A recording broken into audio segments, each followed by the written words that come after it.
The Strange Case of Dr. Jekyll and Mr. Hyde by Robert Louis Stevenson. Chapters 1 to 3. Chapter 1. Story of the Door. Mr. Utterson, the lawyer, was a man of rugged countenance that was never lighted by a smile, cold, scanty, and embarrassed in discourse, backward in sentiment, lean, long, dusty, dreary, and yet somehow lovable.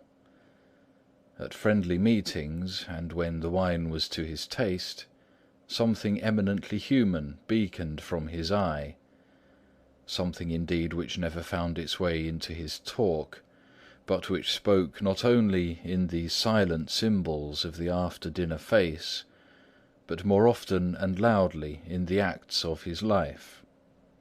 He was austere with himself, drank gin when he was alone, to mortify a taste for vintages, and though he enjoyed the theatre, had not crossed the doors of one for 20 years. But he had an approved tolerance for others, sometimes wondering, almost with envy, at the high pressure of spirits involved in their misdeeds, and in any extremity inclined to help rather than to reprove. "I incline to Cain's heresy," he used to say quaintly. "I let my brother go to the devil in his own way." In this character, it was frequently his fortune to be the last reputable acquaintance and the last good influence in the lives of down-going men. And to such as these, so long as they came about his chambers, he never marked a shade of change in his demeanour. No doubt the feat was easy to Mr. Utterson, for he was undemonstrative at the best, and even his friendships seemed to be founded in a similar catholicity of good nature. It is the mark of a modest man to accept his friendly circle ready-made from the hands of opportunity, and that was the lawyer's way. His friends were those of his own blood, or those whom he had known the longest. His affections, like ivy, were the growth of time; they implied no aptness in the object. Hence, no doubt, the bond that united him to Mr. Richard Enfield, his distant kinsman, the well-known man about town. It was a nut to crack for many, what these two could see in each other, or what subject they could find in common. It was reported by those who encountered them in their Sunday walks that they said nothing, looked singularly dull, and would hail with obvious relief the appearance of a friend. For all that, the two men put the greatest store by these excursions, counted them the chief jewel of each week, and not only set aside occasions of pleasure, but even resisted the calls of business, that they might enjoy them uninterrupted.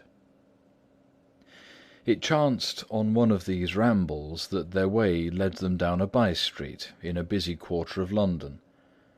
The street was small and what is called quiet, but it drove a thriving trade on the weekdays. The inhabitants were all doing well, it seemed, and all emulously hoping to do better still, and laying out the surplus of their gains in coquetry, so that the shop fronts stood along that thoroughfare with an air of invitation, like rows of smiling saleswomen.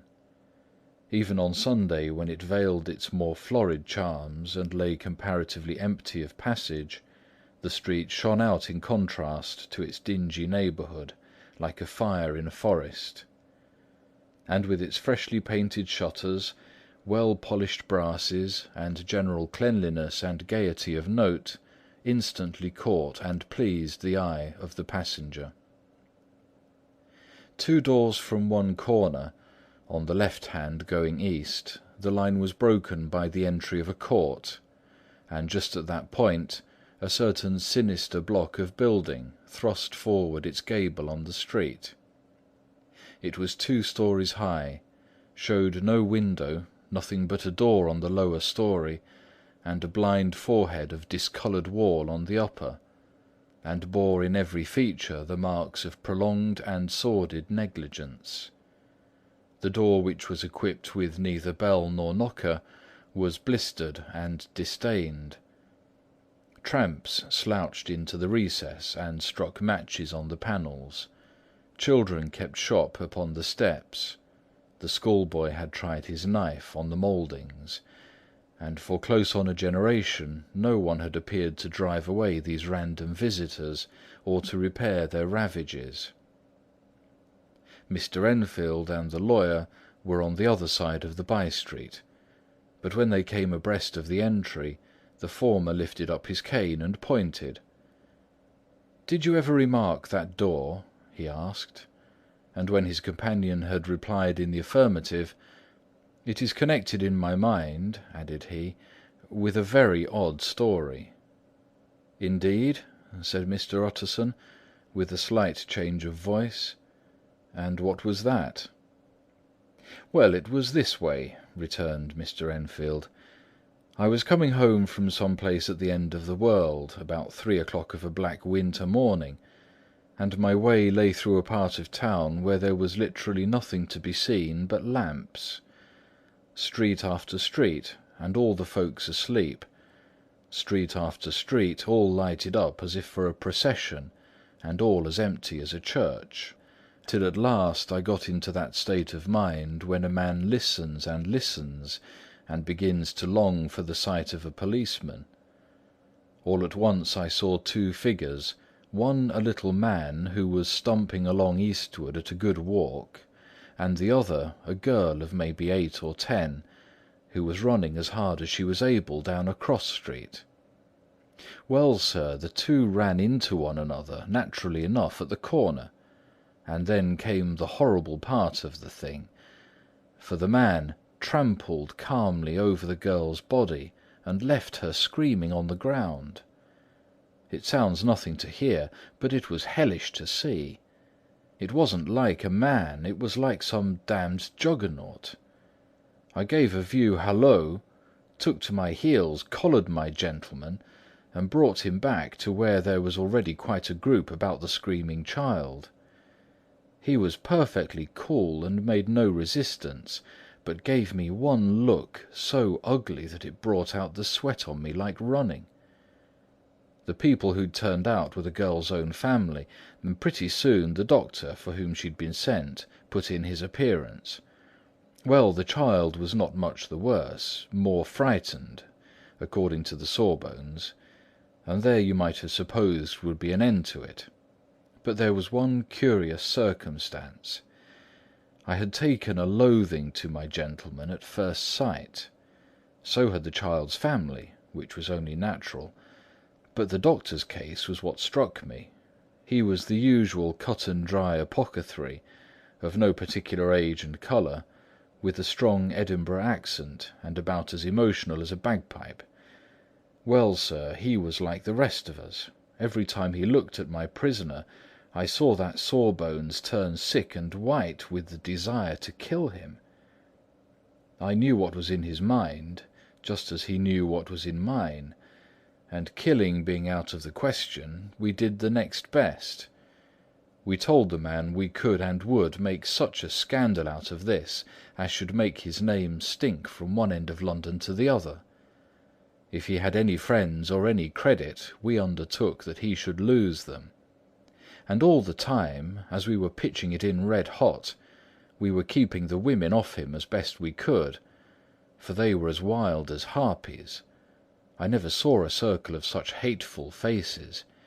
And there was the man in the middle, with a kind of black, sneering coolness. Frightened too, I could see that, but carrying it off, sir, really like Satan. "If you choose to make capital out of this accident," said he, "I'm naturally helpless. No gentleman but wishes to avoid a scene," says he. "Name your figure." Well, we screwed him up to £100 for the child's family. He would have clearly liked to stick out, but there was something about the lot of us that meant mischief, and at last he struck. The next thing was to get the money, and where do you think he carried us but to that place with the door? whipped out a key, went in, and presently came back with the matter of £10 in gold and a cheque for the balance at Coutts, drawn payable to bearer and signed with a name that I can't mention, though it's one of the points of my story. But it was a name at least very well known and often printed. The figure was stiff, but the signature was good for more than that, if it was only genuine. I took the liberty of pointing out to my gentleman that the whole business looked apocryphal, and that a man does not, in real life, walk into a cellar door at 4 a.m. and come out of it with another man's cheque for close upon £100. But he was quite easy and sneering. "Set your mind at rest," says he. "I will stay with you till the banks open and cash the cheque myself." So we all set off, the doctor and the child's father and our friend and myself, and passed the rest of the night in my chambers. The next day, when we had breakfasted, went in a body to the bank. I gave in the cheque myself, and said I had every reason to believe it was a forgery. Not a bit of it. The cheque was genuine.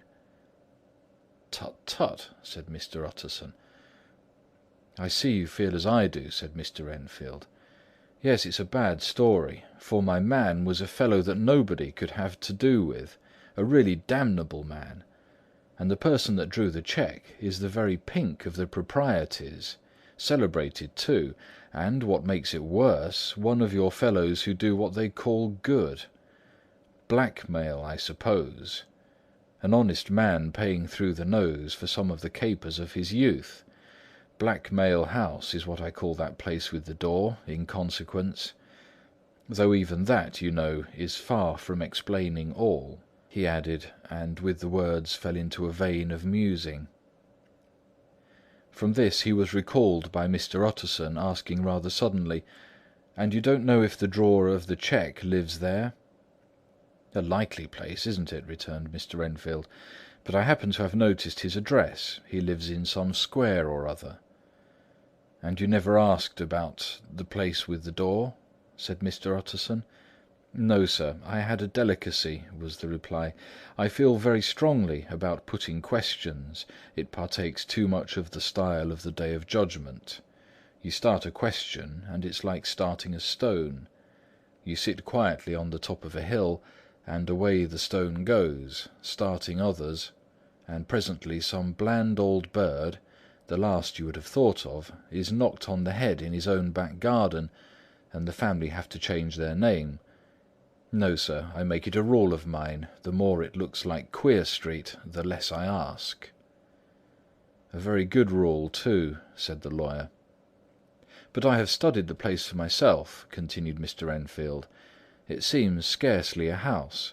There is no other door, and nobody goes in or out of that one but, once in a great while, the gentleman of my adventure. There are 3 windows looking on the court on the first floor, none below. The windows are always shut, but they're clean. And then there is a chimney, which is generally smoking, so somebody must live there. And yet it's not so sure, for the buildings are so packed together about that court that it's hard to say where one ends and another begins." The pair walked on again for a while in silence, and then, "Enfield," said Mr. Utterson, "that's a good rule of yours." "Yes, I think it is," returned Enfield.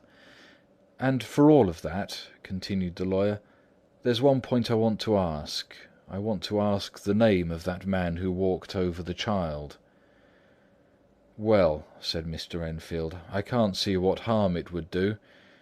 It was a man by the name of Hyde." Said Mr. Utterson. "What sort of a man is he to see?" "He's not easy to describe. There is something wrong with his appearance, something displeasing, something downright detestable. I never saw a man I so disliked. And yet I scarce know why. He must be deformed somewhere. He gives a strong feeling of deformity, although I can't specify the point. He's an extraordinary-looking man, and yet I really can name nothing out of the way. No, sir, I can make no hand of it. I can't describe him. and it's not for want of memory, for I declare I can see him this moment." Mr. Utterson again walked some way in silence, and obviously under a weight of consideration. "You are sure he used a key?" he inquired at last. "My dear sir," began Enfield, surprised out of himself. "Yes, I know," said Utterson. "I know it must seem strange. The fact is, if I do not ask you the name of the other party, it is because I know it already. You see, Richard, your tale has gone home. If you have been inexact in any point, you had better correct it." "I think you might have warned me," returned the other, with a touch of sullenness. "But I've been pedantically exact, as you call it. The fellow had a key, and what's more, he has it still. I saw him use it not a week ago." Mr. Utterson sighed deeply, but said never a word, and the young man presently resumed. "Here is another lesson to say nothing," said he. "I'm ashamed of my long tongue. Let us make a bargain never to refer to this again." "With all my heart," said the lawyer. "I shake hands on that, Richard." Chapter 2. Search for Mr. Hyde.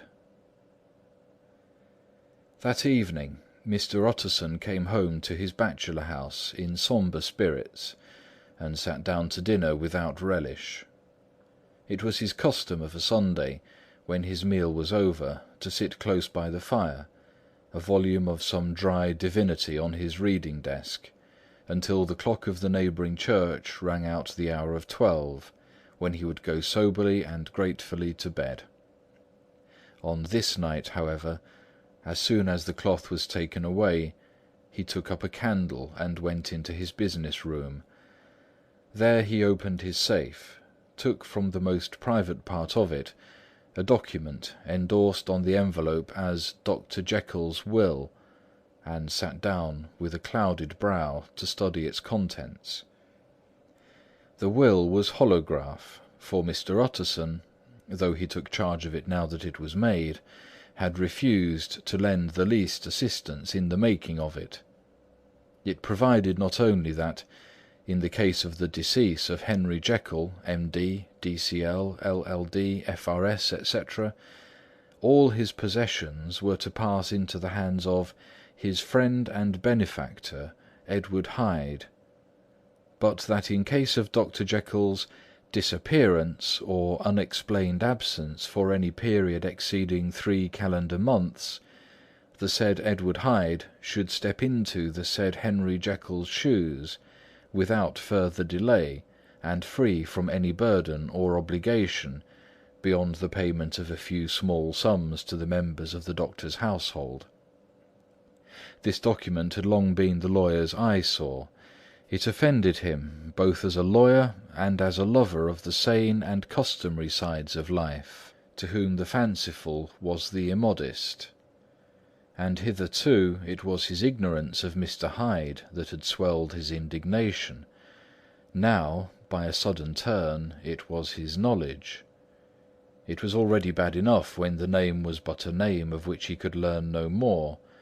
It was worse when it began to be clothed upon with detestable attributes, and out of the shifting, insubstantial mists that had so baffled his eye, there leapt up the sudden, definite presentiment of a fiend. "I thought it was madness," he said, as he replaced the obnoxious paper in the safe, "and now I begin to fear it is disgrace." With that he blew out his candle, put on a greatcoat, and set forth in the direction of Cavendish Square, that citadel of medicine, where his friend the great Dr. Lanyon had his house, and received his crowding patients. If anyone knows, it will be Lanyon, he had thought. The solemn butler knew and welcomed him. He was subjected to no stage of delay, but ushered direct from the door to the dining-room where Dr. Lanyon sat alone over his wine. He was a hearty, healthy, dapper, red-faced gentleman, with a shock of hair prematurely white, and a boisterous and decided manner. At sight of Mr. Utterson, he sprang up from his chair and welcomed him with both hands. The geniality, as was the way of the man, was somewhat theatrical to the eye, but it reposed on genuine feeling, for these two were old friends, old mates both at school and college, both thorough respecters of themselves and of each other, and, what does not always follow, men who thoroughly enjoyed each other's company. After a little rambling talk, the lawyer led up to the subject which so disagreeably preoccupied his mind. "I suppose, Lanyon," he said, "you and I must be the two oldest friends that Henry Jekyll has." "I wish the friends were younger," chuckled Dr. Lanyon, "but I suppose we are. And what of that? I see little of him now." "Indeed?" said Utterson. "I thought you had a bond of common interest." "We had," was the reply, "but it is more than 10 years since Henry Jekyll became too fanciful for me. He began to go wrong in the mind, and though of course I continue to take an interest in him for old sake's sake, as they say, I see and have seen devilish little of the man. Such unscientific balderdash," added the doctor, flushing suddenly purple, "would have estranged Damon and Pythias." This little spirit of temper was somewhat of a relief to Mr. Utterson. They have only differed on some point of science, he thought, and being a man of no scientific passions, except in the matter of conveyancing, he even added, "It is nothing worse than that." He gave his friend a few seconds to recover his composure, and then approached the question he had come to put. "Did you ever come across a protégé of his, one Hyde?" he asked. "Hyde?" repeated Lanyon. "No, never heard of him. Since my time." That was the amount of information that the lawyer carried back with him to the great dark bed on which he tossed to and fro, until the small hours of the morning began to grow large. It was a night of little ease to his toiling mind, toiling in mere darkness and besieged by questions. 6 o'clock struck on the bells of the church that was so conveniently near to Mr. Utterson's dwelling, and still he was digging at the problem. Hitherto it had touched him on the intellectual side alone, but now his imagination also was engaged, or rather enslaved, and as he lay and tossed in the gross darkness of the night and the curtained room, Mr. Enfield's tale went by before his mind in a scroll of lighted pictures. He would be aware of the great field of lamps of a nocturnal city, then of the figure of a man walking swiftly, then of a child running from the doctor's, and then these met, and that human juggernaut trod the child down and passed on regardless of her screams. Or else he would see a room in a rich house where his friend lay asleep, dreaming and smiling at his dreams, and then the door of that room would be opened, the curtains of the bed plucked apart, the sleeper recalled, and lo, there would stand by his side a figure to whom power was given, and even at that dead hour he must rise and do its bidding. The figure in these two phases haunted the lawyer all night, and if at any time he dozed over, it was but to see it glide more stealthily through sleeping houses, or move the more swiftly and still the more swiftly, even to dizziness, through wider labyrinths of lamp-lighted city, and at every street corner crush a child and leave her screaming. And still the figure had no face by which he might know it. Even in his dreams it had no face, or one that baffled him and melted before his eyes. And thus it was that there sprang up and grew apace in the lawyer's mind a singularly strong, almost an inordinate curiosity to behold the features of the real Mr. Hyde. If he could but once set his eyes on him, he thought the mystery would lighten and perhaps roll away altogether, as was the habit of mysterious things when well examined.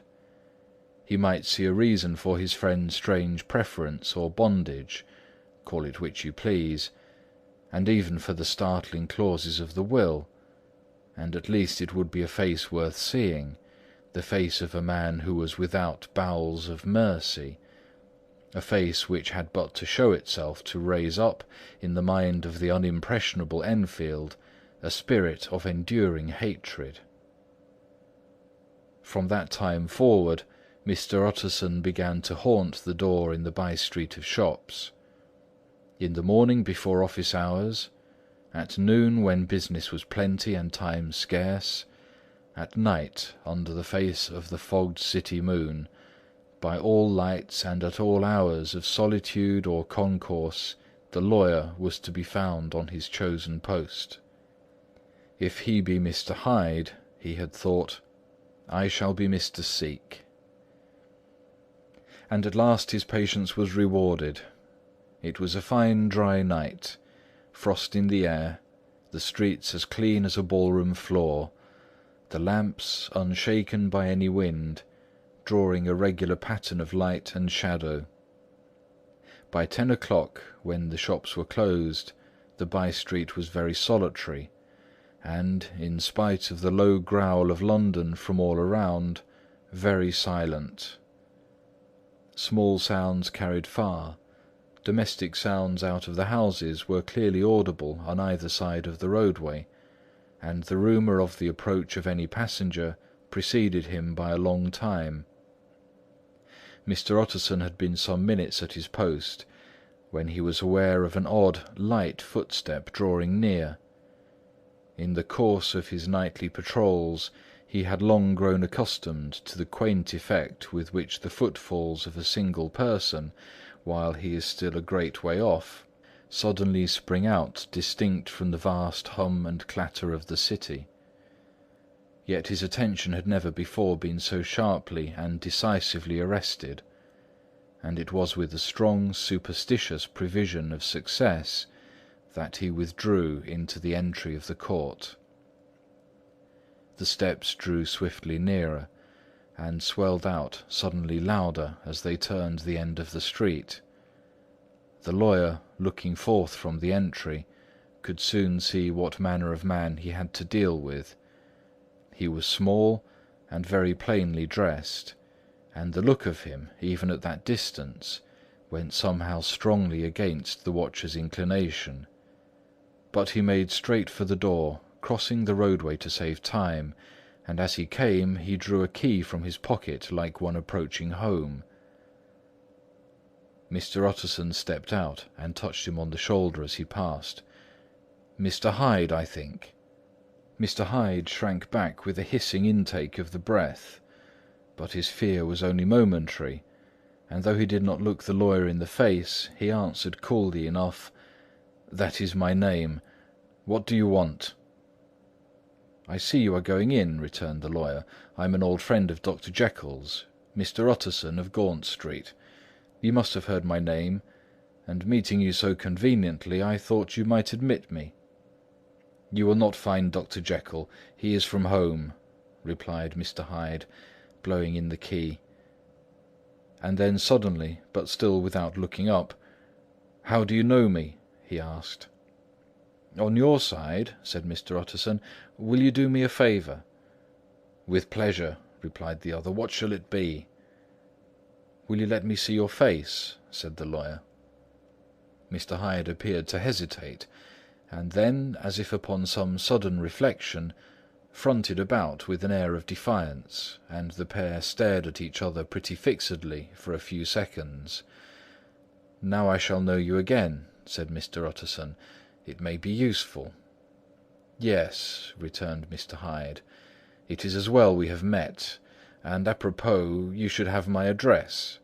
And he gave a number of a street in Soho. "Good God!" thought Mr. Utterson, "can he too have been thinking of the will?"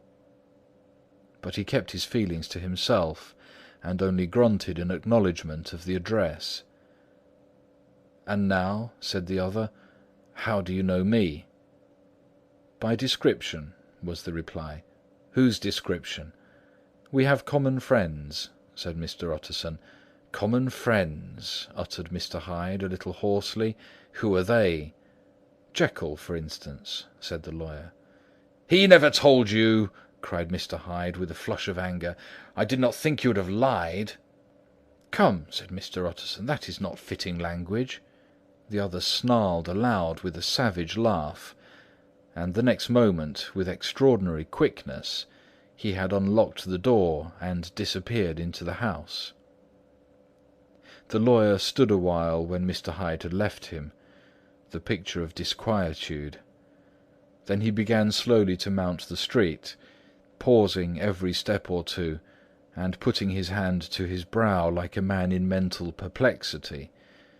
The problem he was thus debating as he walked was one of a class that is rarely solved.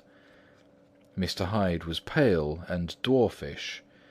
He gave an impression of deformity without any nameable malformation. He had a displeasing smile. He had borne himself to the lawyer with a sort of murderous mixture of timidity and boldness, and he spoke with a husky, whispering, and somewhat broken voice. All these were points against him, but not all of these together could explain the hitherto unknown disgust, loathing, and fear with which Mr. Utterson regarded him.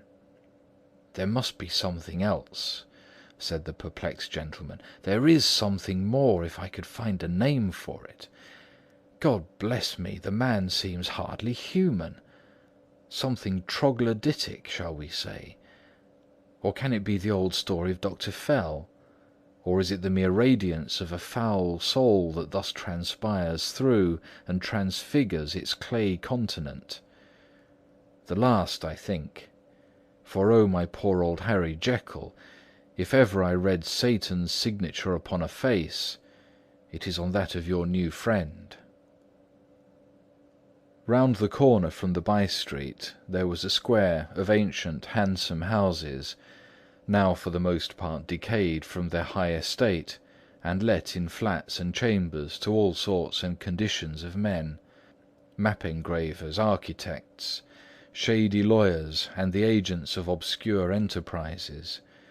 One house, however, second from the corner, was still occupied entire, and at the door of this, which wore a great air of wealth and comfort, though it was now plunged in darkness except for the fanlight, Mr. Utterson stopped and knocked. A well-dressed elderly servant opened the door. "Is Dr. Jekyll at home, Poole?" asked the lawyer. "I will see, Mr. Utterson," said Poole, admitting the visitor as he spoke into a large, low-roofed, comfortable hall, paved with flags, warmed, after the fashion of a country house, by a bright open fire, and furnished with costly cabinets of oak. "Will you wait here by the fire, sir, or shall I give you a light in the dining-room?" "Here, thank you," said the lawyer, and he drew near and leaned on the tall fender. This hall, in which he was now left alone, was a pet fancy of his friend the doctor's, and Utterson himself was wont to speak of it as the pleasantest room in London. But tonight there was a shudder in his blood. The face of Hyde sat heavy in his memory. He felt, what was rare with him, a nausea and distaste of life, and in the gloom of his spirits he seemed to read a menace in the flickering of the firelight on the polished cabinets, and the uneasy starting of the shadow on the roof. He was ashamed of his relief when Poole presently returned to announce that Dr. Jekyll was gone out. "I saw Mr. Hyde go in by the old dissecting-room door, Poole," he said. "Is that right, when Dr. Jekyll is from home?" "Quite right, Mr. Utterson, sir," replied the servant. "Mr. Hyde has a key." "Your master seems to repose a great deal of trust in that young man, Poole," resumed the other musingly. "Yes, sir, he do indeed," said Poole. "We all have orders to obey him." "I do not think I ever met Mr. Hyde," asked Utterson. "Oh dear no, sir, he never dines here," replied the butler. "Indeed, we see very little of him on this side of the house. He mostly comes and goes by the laboratory." "Well, good night, Poole. Good night, Mr. Utterson." And the lawyer set out homeward with a very heavy heart, Poor Harry Jekyll, he thought. My mind misgives me he is in deep waters. He was wild when he was young, a long while ago to be sure, but in the law of God there is no statute of limitations. Ay, it must be that, the ghost of some old sin, the cancer of some concealed disgrace, punishment coming, pede claudo, years after memory has forgotten and self-love condones the fault. And the lawyer, scared by the thought, brooded awhile on his own past, groping in all the corners of memory, lest by chance some jack-in-the-box of an old iniquity should leap to light there. His past was fairly blameless. Few men could read the rolls of their life with less apprehension. Yet he was humbled to the dust by the many ill things he had done, and raised up again into a sober and fearful gratitude by the many that he had come so near to doing, yet avoided. And then by a return on his former subject, he conceived a spark of hope. This Mr. Hyde, if he were studied, thought he, must have secrets of his own, black secrets by the look of him, secrets compared to which poor Jekyll's worst would be like sunshine. Things cannot continue as they are. It turns me cold to think of this creature stealing like a thief to Harry's bedside. Poor Harry, what awakening! And the danger of it. For if this Hyde suspects the existence of the will, he may grow impatient to inherit. Ay, I must put my shoulder to the wheel, if Jekyll will but let me, he added. If Jekyll will only let me. For once more he saw before his mind's eye, as clear as a transparency, the strange clauses of the will. Chapter 3. Dr. Jekyll was quite at ease. A fortnight later, by excellent good fortune, the doctor gave one of his pleasant dinners to some 5 or 6 old cronies, all intelligent, reputable men, and all judges of good wine, and Mr. Utterson so contrived that he remained behind after the others had departed. This was no new arrangement, but a thing that had befallen many scores of times. Where Utterson was liked, he was liked well. Hosts loved to detail the dry lawyer, when the light-hearted and the loose-tongued had already their foot on the threshold. They liked to sit a while in his unobtrusive company, practising for solitude, sobering their minds in the man's rich silence after the expense and strain of gaiety. To this rule Dr. Jekyll was no exception, and as he now sat on the opposite side of the fire, a large, well-made, smooth-faced man of 50, with something of a slyish cast perhaps, but every mark of capacity and kindness, you could see by his looks that he cherished Mr. Utterson a sincere and warm affection. "I've been wanting to speak to you, Jekyll," began the latter. "You know that will of yours?" A close observer might have gathered that the topic was distasteful, but the doctor carried it off gaily. "My poor Utterson," he said, "you are unfortunate in such a client.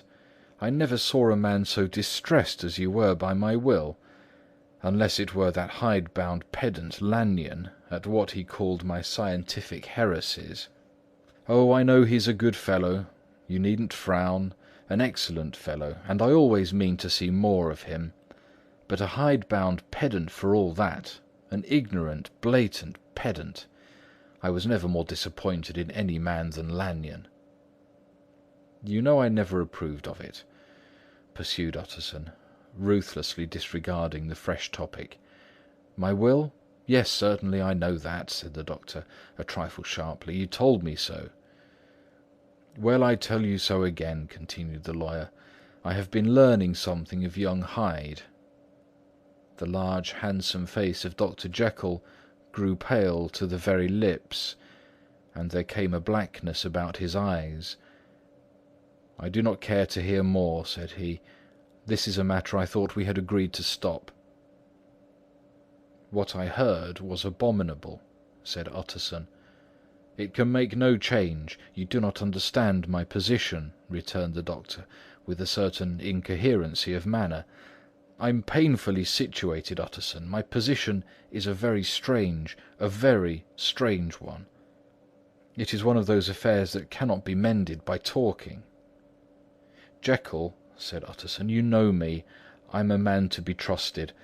Make a clean breast of this in confidence, and I make no doubt I can get you out of it." "My good Utterson," said the doctor, "this is very good of you. This is downright good of you, and I cannot find words to thank you in. I believe you fully. I would trust you before any man alive, aye, before myself, if I could make the choice. But indeed it isn't what you fancy. It is not so bad as that, and just to put your good heart at rest, I will tell you one thing. The moment I choose, I can be rid of Mr. Hyde. I give you my hand upon that, and I thank you again and again. And I will just add one little word, Utterson, that I'm sure you'll take in good part. This is a private matter, and I beg of you to let it sleep." Utterson reflected a little, looking in the fire. "I have no doubt you are perfectly right," he said at last, getting to his feet. "Well, but since we have touched upon the business, and for the last time, I hope," continued the doctor, "there is one point I should like you to understand.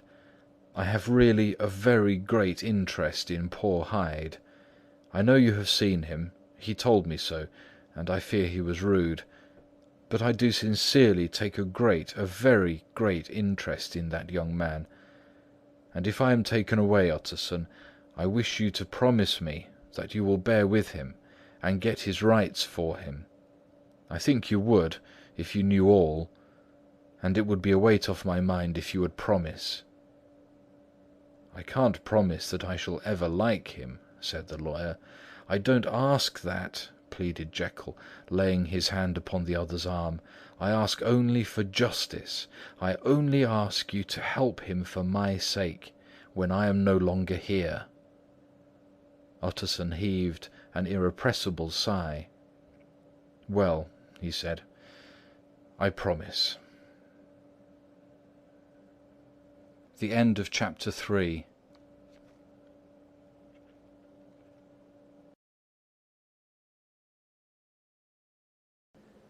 The Strange Case of Dr. Jekyll and Mr. Hyde, by Robert Louis Stevenson.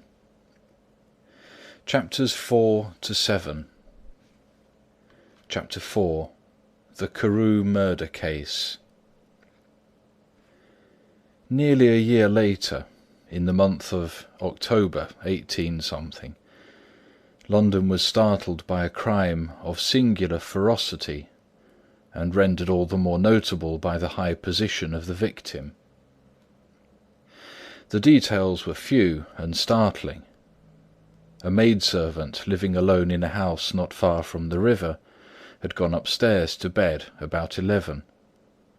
Although a fog rolled over the city in the small hours, the early part of the night was cloudless, and the lane, which the maid's window overlooked, was brilliantly lit by the full moon.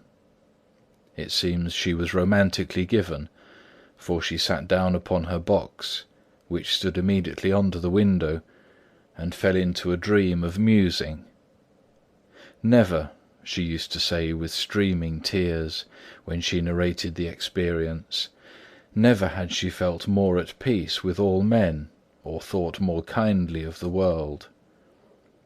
And as she so sat, she became aware of an aged and beautiful gentleman with white hair, drawing near along the lane, and advancing to meet him, another and very small gentleman, to whom at first she paid less attention. When they had come within speech, which was just under the maid's eyes, the older man bowed and accosted the other with a very pretty manner of politeness. It did not seem as if the subject of his address were of great importance. Indeed, from his pointing, it sometimes appeared as if he were only inquiring his way. But the moon shone on his face as he spoke, and the girl was pleased to watch it, It seemed to breathe such an innocent and old-world kindness of disposition, yet with something high too, as of a well-founded self-content. Presently her eye wandered to the other, and she was surprised to recognize in him a certain Mr. Hyde, who had once visited her master, and for whom she had conceived a dislike. He had in his hand a heavy cane, with which he was trifling, but he answered never a word, and seemed to listen with an ill-contained impatience. Then all of a sudden he broke out in a great flame of anger, stamping with his foot, brandishing the cane, and carrying on, as the maid described it, like a madman. The old gentleman took a step back, with the air of one very much surprised and a trifle hurt, and at that Mr. Hyde broke out of all bounds, and clubbed him to the earth. And next moment, with ape-like fury, he was trampling his victim under foot, and hailing down a storm of blows, under which the bones were audibly shattered, and the body jumped upon the roadway. At the horror of these sights and sounds, the maid fainted.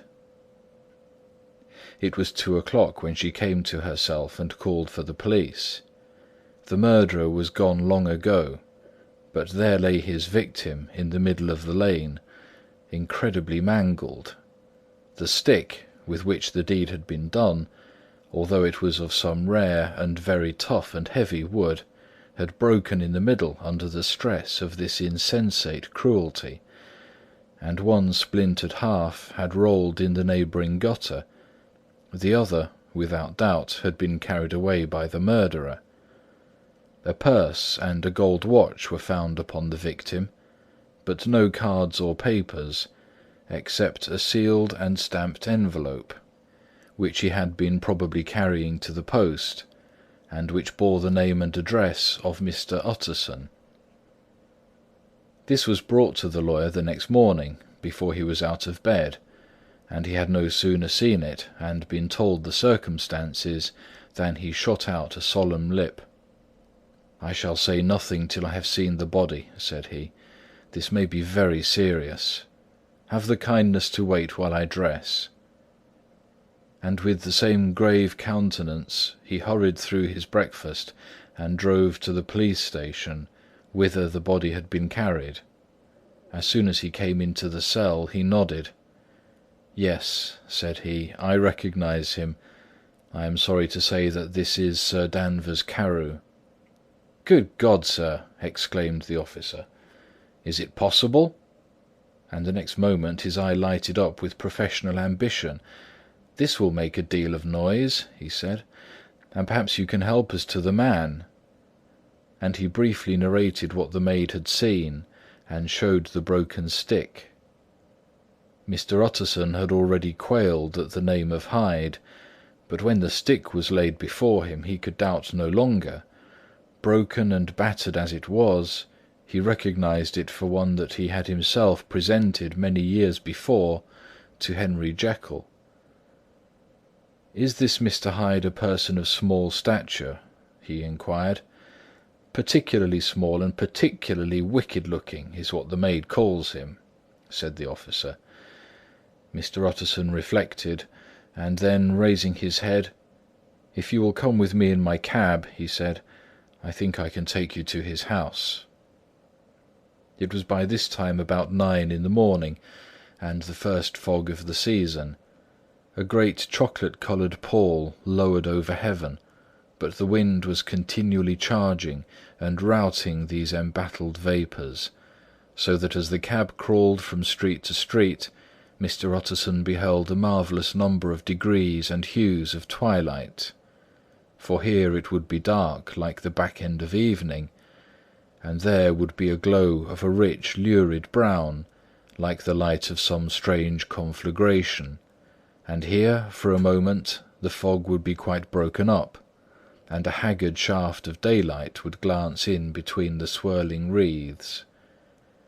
The dismal quarter of Soho, seen under these changing glimpses, with its muddy ways and slatternly passengers, and its lamps, which had never been extinguished, or had been kindled afresh to combat this mournful reinvasion of darkness, seemed, in the lawyer's eyes, like a district of some city in a nightmare.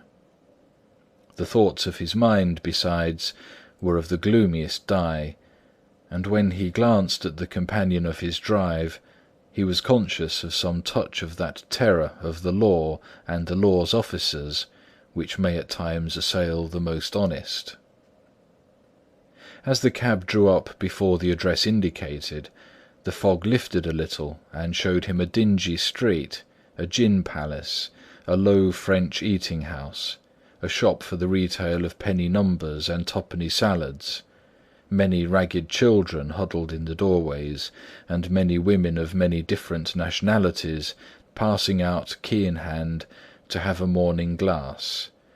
And the next moment the fog settled down again upon that part, as brown as umber, and cut him off from his blackguardly surroundings.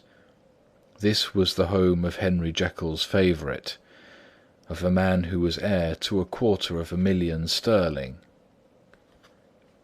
An ivory-faced and silvery-haired old woman opened the door. She had an evil face, smoothed by hypocrisy, but her manners were excellent. Yes, she said, this was Mr. Hyde's, but he was not at home. He had been in that night very late, but had gone away again in less than an hour. There was nothing strange in that. His habits were very irregular, and he was often absent. For instance, it was nearly 2 months since she had seen him till yesterday. "Very well, then. We wish to see his rooms," said the lawyer. And when the woman began to declare it was impossible, "I had better tell you who this person is," he added. "This is Inspector Newcomen of Scotland Yard." A flash of odious joy appeared upon the woman's face. "Ah," said she, "he's in trouble. What has he done?" Mr. Utterson and the inspector exchanged glances. "He don't seem a very popular character," observed the latter. "And now, my good woman, just let me and this gentleman have a look about us." In the whole extent of the house, which but for the old woman remained otherwise empty, Mr. Hyde had only used a couple of rooms, but these were furnished with luxury and good taste. A closet was filled with wine, the plate was of silver, the napery excellent, a good picture hung upon the walls, a gift, as Utterson supposed, from Henry Jekyll, who was much of a connoisseur, and the carpets were of many plies and agreeable in colour. At this moment, however, the rooms bore every mark of having been recently and hurriedly ransacked. Clothes lay about the floor, with their pockets inside out. Lock-fast drawers stood open, and on the hearth there lay a pile of grey ashes, as though many papers had been burned. From these embers the inspector disinterred the butt end of a green cheque-book, which had resisted the action of the fire. The other half of the stick was found behind the door, and as this clinched his suspicions, the officer declared himself delighted. A visit to the bank, where several £1,000s were found to be lying to the murderer's credit, completed his gratification. "You may depend on it, sir," he told Mr. Utterson, "I have him in my hand. He must have lost his head, or he would never have left the stick, or, above all, burned the cheque-book. Why, money's life to the man. We have nothing to do but wait for him at the bank, and get out the handbills." This last, however, was not so easy of accomplishment, for Mr. Hyde had numbered few familiars. Even the master of the servant-maid had only seen him twice. His family could nowhere be traced. He had never been photographed, and the few who could describe him differed widely, as common observers will. Only on one point were they agreed, and that was the haunting sense of unexpressed deformity with which the fugitive impressed his beholders. Chapter 5. Incident of the Letter. It was late in the afternoon when Mr. Utterson found his way to Dr. Jekyll's door, where he was at once admitted by Poole, and carried down by the kitchen offices and across a yard, which had once been a garden, to the building which was indifferently known as the laboratory, or the dissecting rooms. The doctor had bought the house from the heirs of a celebrated surgeon, and his own tastes being rather chemical than anatomical, had changed the destination of the block at the bottom of the garden.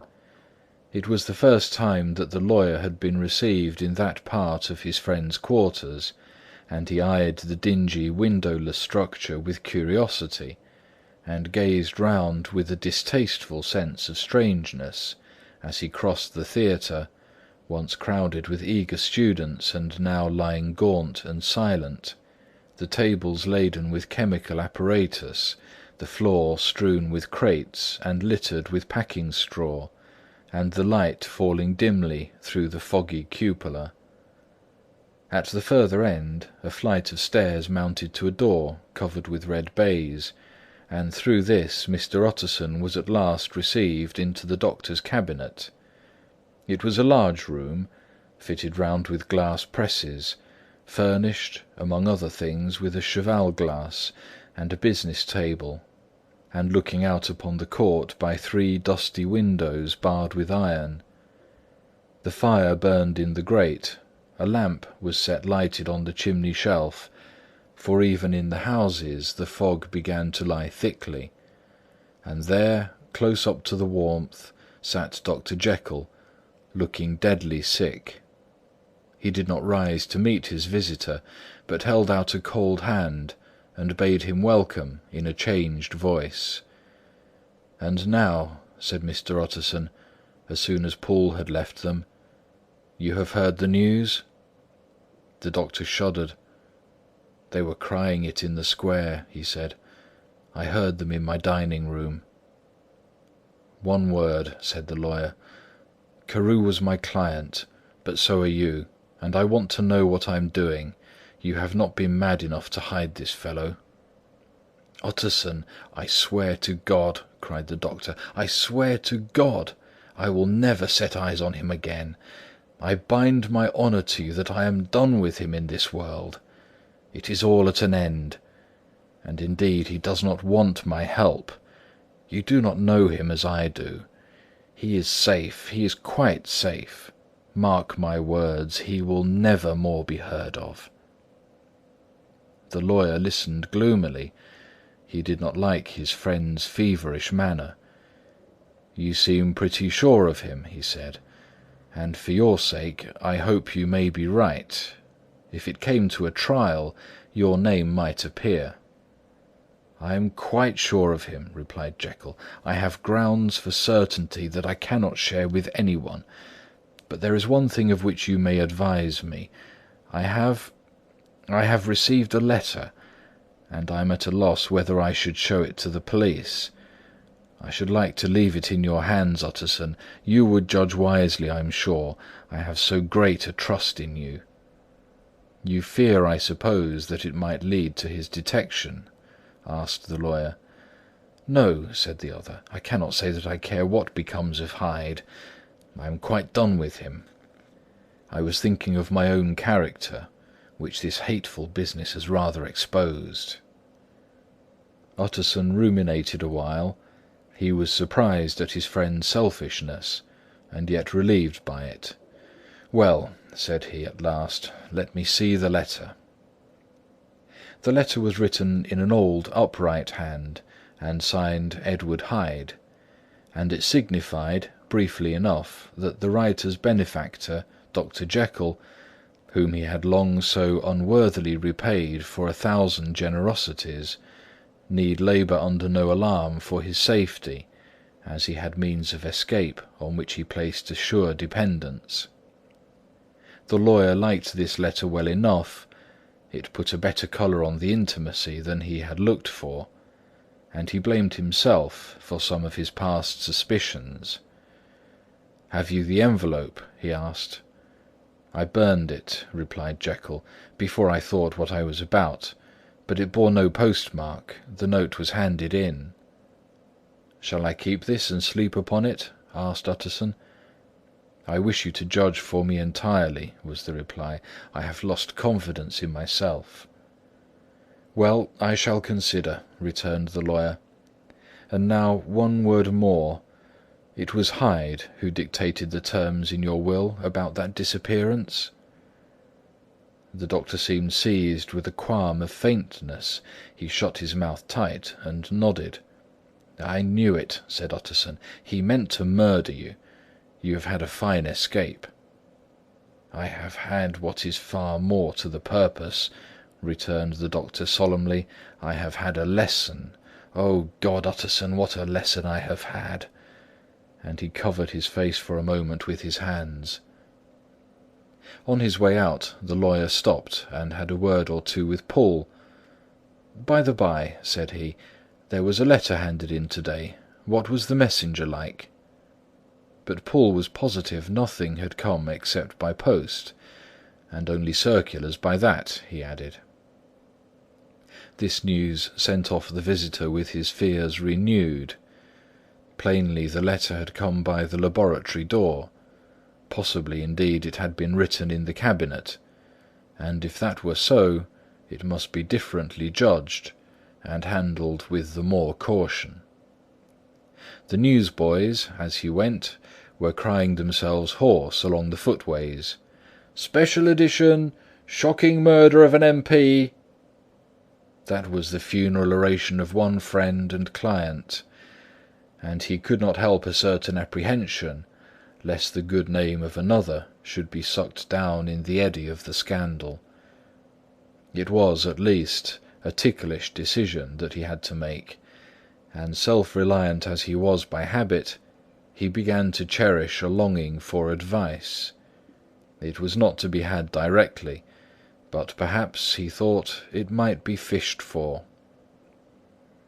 Presently after, he sat on one side of his own hearth, with Mr. Guest, his head clerk, upon the other, and midway between, at a nicely calculated distance from the fire, a bottle of a particular old wine that had long dwelt unsunned in the foundations of his house. The fog still slept on the wing above the drowned city, where the lamps glimmered like carbuncles, and through the muffle and smother of these fallen clouds the procession of the town's life was still rolling in through the great arteries with a sound as of a mighty wind. But the room was gay with firelight. In the bottle the acids were long ago resolved. The imperial dye had softened with time, as the colour grows richer in stained windows, and the glow of hot autumn afternoons on hillside vineyards was ready to be set free and to disperse the fogs of London. Insensibly the lawyer melted. There was no man from whom he kept fewer secrets than Mr. Guest, and he was not always sure that he kept as many as he meant. Guest had often been on business to the doctor's. He knew Poole. He could scarcely have failed to hear of Mr. Hyde's familiarity about the house. He might draw conclusions. Was it not as well, then, that he should see a letter which put that mystery to rights? And above all, since Guest, being a great student and critic of handwriting, would consider the step natural and obliging. The clerk, besides, was a man of counsel. He would scarce read so strange a document without dropping a remark, and by that remark Mr. Utterson might shape his future course. "This is a sad business about Sir Danvers," he said. "Yes, sir, indeed. It has elicited a great deal of public feeling," returned Guest. "The man, of course, was mad." "I should like to hear your views on that," replied Utterson. "I have a document here in his handwriting. It is between ourselves, for I scarce knew what to do about it. It is an ugly business at the best.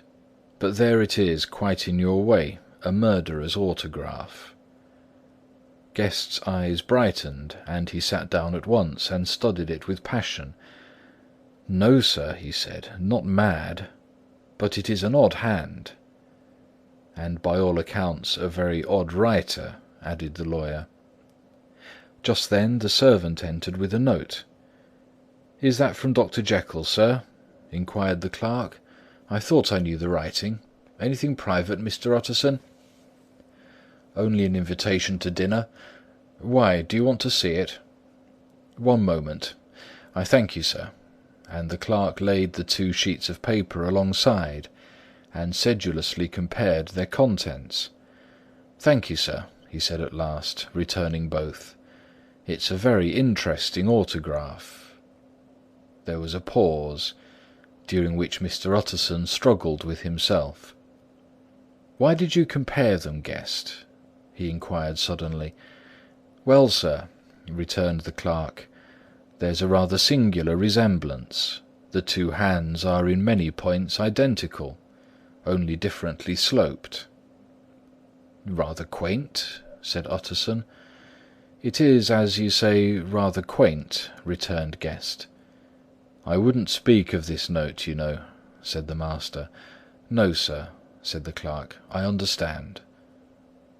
But no sooner was Mr. Utterson alone that night than he locked the note into his safe, where it reposed from that time forward.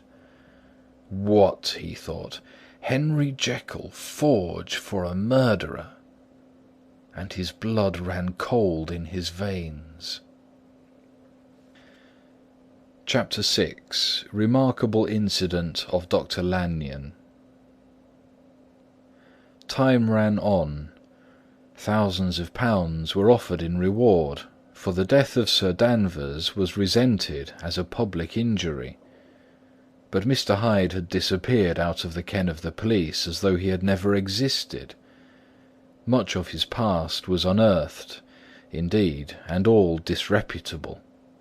Tales came out of the man's cruelty, at once so callous and violent, of his vile life, of his strange associates, of the hatred that seemed to have surrounded his career, but of his present whereabouts not a whisper. From the time he had left the house in Soho on the morning of the murder, he was simply blotted out, and gradually, as time drew on, Mr. Utterson began to recover from the hotness of his alarm, and to grow more at quiet with himself. The death of Sir Danvers was, to his way of thinking, more than paid for by the disappearance of Mr. Hyde. Now that that evil influence had been withdrawn, a new life began for Dr. Jekyll. He came out of his seclusion, renewed relations with his friends, became once more their familiar guest and entertainer, and whilst he had always been known for charities, he was now no less distinguished for religion.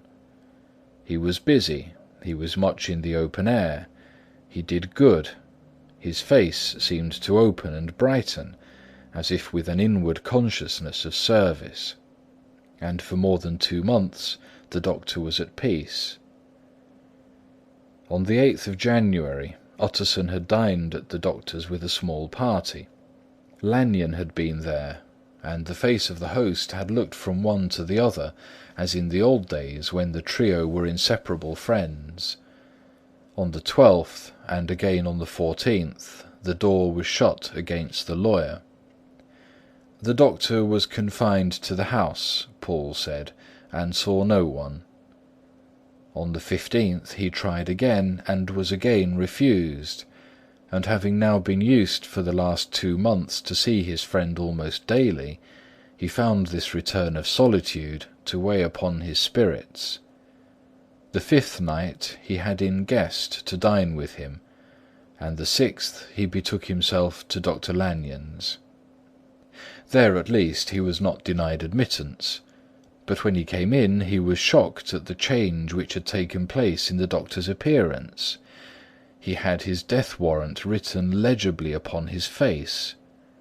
The rosy man had grown pale, his flesh had fallen away, he was visibly balder and older, and yet it was not so much these tokens of a swift physical decay that arrested the lawyer's notice, as a look in the eye and quality of manner that seemed to testify to some deep-seated terror of the mind. It was unlikely that the doctor should fear death, and yet that was what Utterson was tempted to suspect. Yes, he thought, he is a doctor, he must know his own state, and that his days are counted, and the knowledge is more than he can bear. And yet when Utterson remarked on his ill looks, it was with an air of great firmness that Lanyon declared himself a doomed man. "I have had a shock," he said, "and I shall never recover. It is a question of weeks. Well, life has been pleasant.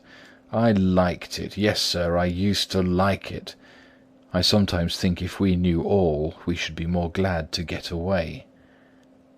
"Jekyll is ill too," observed Utterson. "Have you seen him?" But Lanyon's face changed, and he held up a trembling hand.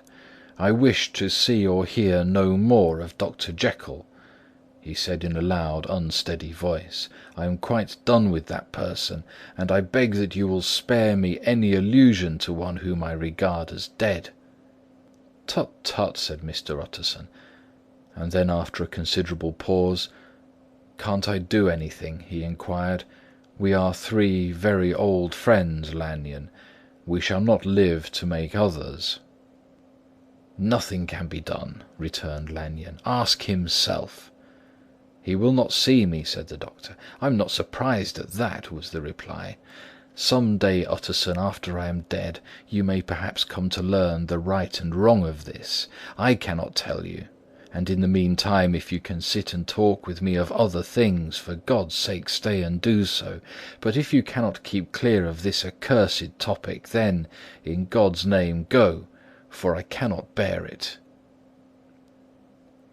As soon as he got home, Utterson sat down and wrote to Jekyll, complaining of his exclusion from the house and asking the cause of this unhappy break with Lanyon; and the next day brought him a long answer, often very pathetically worded, and sometimes darkly mysterious in drift. The quarrel with Lanyon was incurable. "I do not blame our old friend," Jekyll wrote, "but I share his view that we must never meet. I mean from henceforth to lead a life of extreme seclusion. You must not be surprised, nor must you doubt my friendship, if my door is often shut even to you. You must suffer me to go my own dark way. I have brought on myself a punishment and a danger that I cannot name. If I am the chief of sinners, I am the chief of sufferers also. I could not think that this earth contained a place for sufferings and terrors so unmanning. And you can do but one thing, Utterson, to lighten this destiny, and that is to respect my silence." Utterson was amazed. The dark influence of Hyde had been withdrawn. The doctor had returned to his old tasks and amities. A week ago the prospect had smiled with every promise of a cheerful and an honoured age, and now in a moment friendship and peace of mind and the whole tenor of his life were wrecked. So great and unprepared a change pointed to madness, but in view of Lanyon's manner and words, there must lie for it some deeper ground. A week afterwards Dr. Lanyon took to his bed, and in something less than a fortnight he was dead. The night after the funeral, at which he had been sadly affected, Utterson locked the door of his business room, and sitting there by the light of a melancholy candle, drew out and set before him an envelope addressed by the hand and sealed with the seal of his dear friend. "Private, for the hands of J. G. Utterson alone, and in case of his predecease, to be destroyed unread." So it was emphatically superscribed, and the lawyer dreaded to behold the contents. "I have buried one friend to-day," he thought. "What if this should cost me another?" And then he condemned the fear as a disloyalty, and broke the seal. Within there was another enclosure, likewise sealed, and marked upon the cover as "Not to be opened till the death or disappearance of Dr. Henry Jekyll." Utterson could not trust his eyes. Yes, it was disappearance. Here again, as in the mad will which he had long ago restored to its author, here again were the idea of a disappearance, and the name of Henry Jekyll bracketed. But in the will, that idea had sprung from the sinister suggestion of the man Hyde. It was set there with a purpose all too plain and horrible. Written by the hand of Lanyon, what could it mean? A great curiosity came on the trustee to disregard the prohibition and dive at once to the bottom of these mysteries. But professional honour and faith to his dead friend were stringent obligations, and the packet slept in the inmost corner of his private safe. It is one thing to mortify curiosity, another to conquer it, and it may be doubted if, from that day forth, Utterson desired the society of his surviving friend with the same eagerness. He thought of him kindly, but his thoughts were disquieted and fearful. He went to call indeed, but he was perhaps relieved to be denied admittance. Perhaps in his heart he preferred to speak with Poole upon the doorstep, and surrounded by the air and sounds of the open city, rather than to be admitted into that house of voluntary bondage, and to sit and speak with its inscrutable recluse. Poole had, indeed, no very pleasant news to communicate. The doctor, it appeared, now more than ever confined himself to the cabinet over the laboratory, where he would sometimes even sleep. He was out of spirits. He had grown very silent. He did not read. It seemed as if he had something on his mind. Utterson became so used to the unvarying character of these reports that he fell off little by little in the frequency of his visits.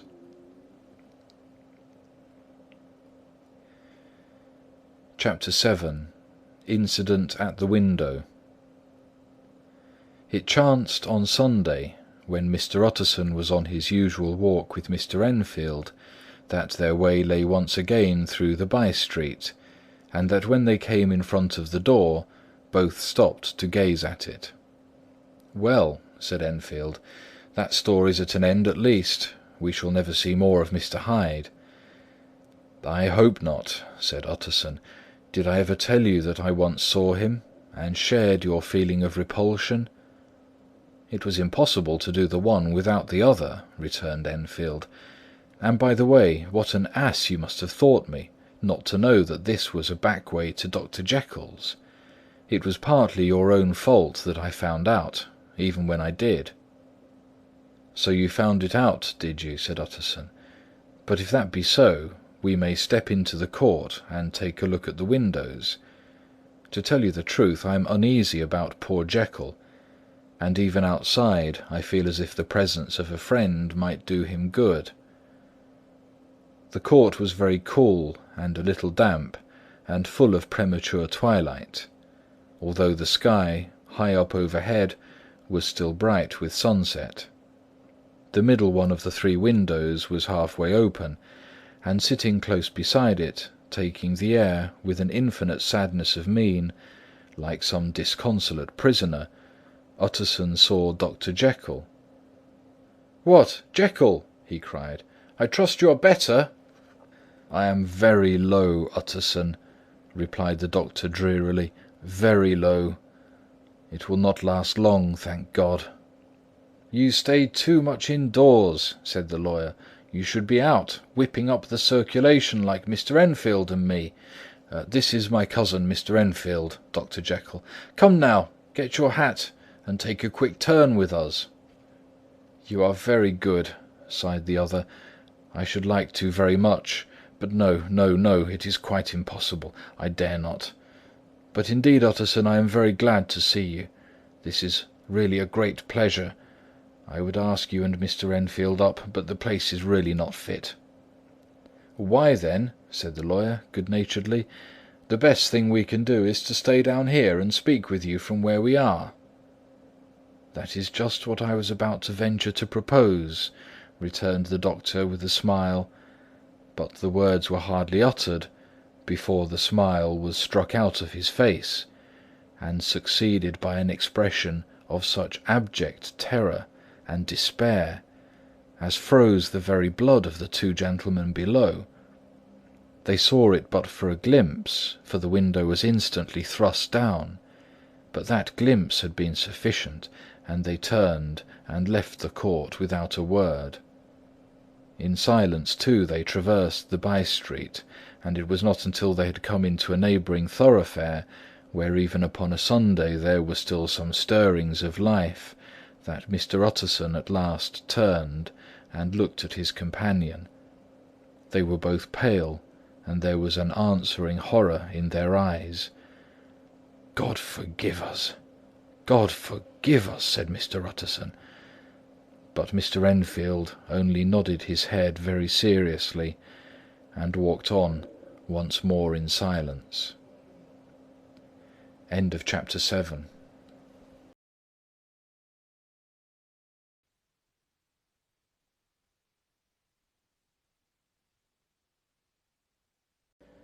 The Strange Case of Dr. Jekyll and Mr. Hyde, by Robert Louis Stevenson. Chapters 8 and 9. Chapter 8. The Last Night. Mr. Utterson was sitting by his fireside one evening, after dinner, when he was surprised to receive a visit from Poole. "Bless me, Poole, what brings you here?" he cried; and then taking a second look at him, "What ails you?" he added. "Is the doctor ill?" "Mr. Utterson," said the man, "there is something wrong." "Take a seat, and here is a glass of wine for you," said the lawyer. "Now take your time, and tell me plainly what you want."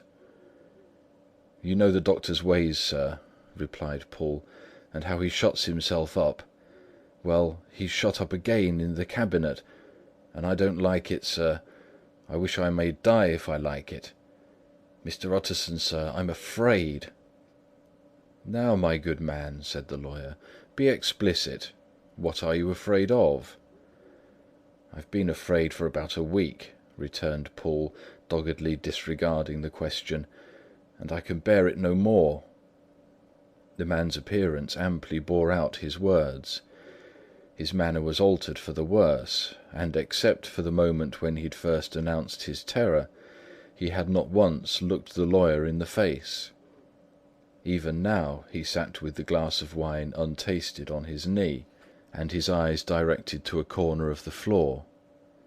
"I can bear it no more," he repeated. "Come," said the lawyer, "I see you have some good reason, Poole.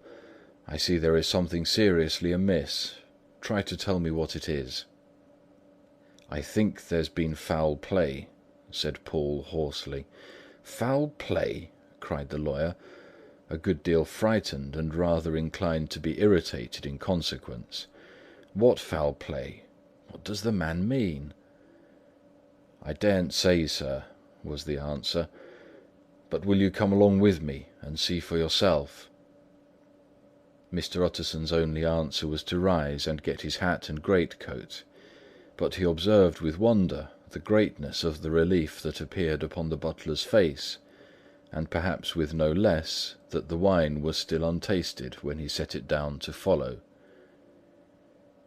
It was a wild, cold, seasonable night of March, with a pale moon lying on her back as though the wind had tilted her, and a flying wrack of the most diaphanous and lawny texture. The wind made talking difficult, and flecked the blood into the face. It seemed to have swept the streets unusually bare of passengers besides, for Mr. Utterson thought he had never seen that part of London so deserted. He could have wished it otherwise. Never in his life had he been conscious of so sharp a wish to see and touch his fellow creatures. For struggle as he might, there was borne in upon his mind a crushing anticipation of calamity.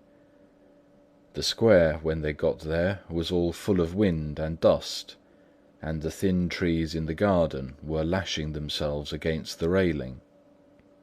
Paul, who had kept all the way a pace or two ahead, now pulled up in the middle of the pavement, and in spite of the biting weather, took off his hat and mopped his brow with the red pocket-handkerchief.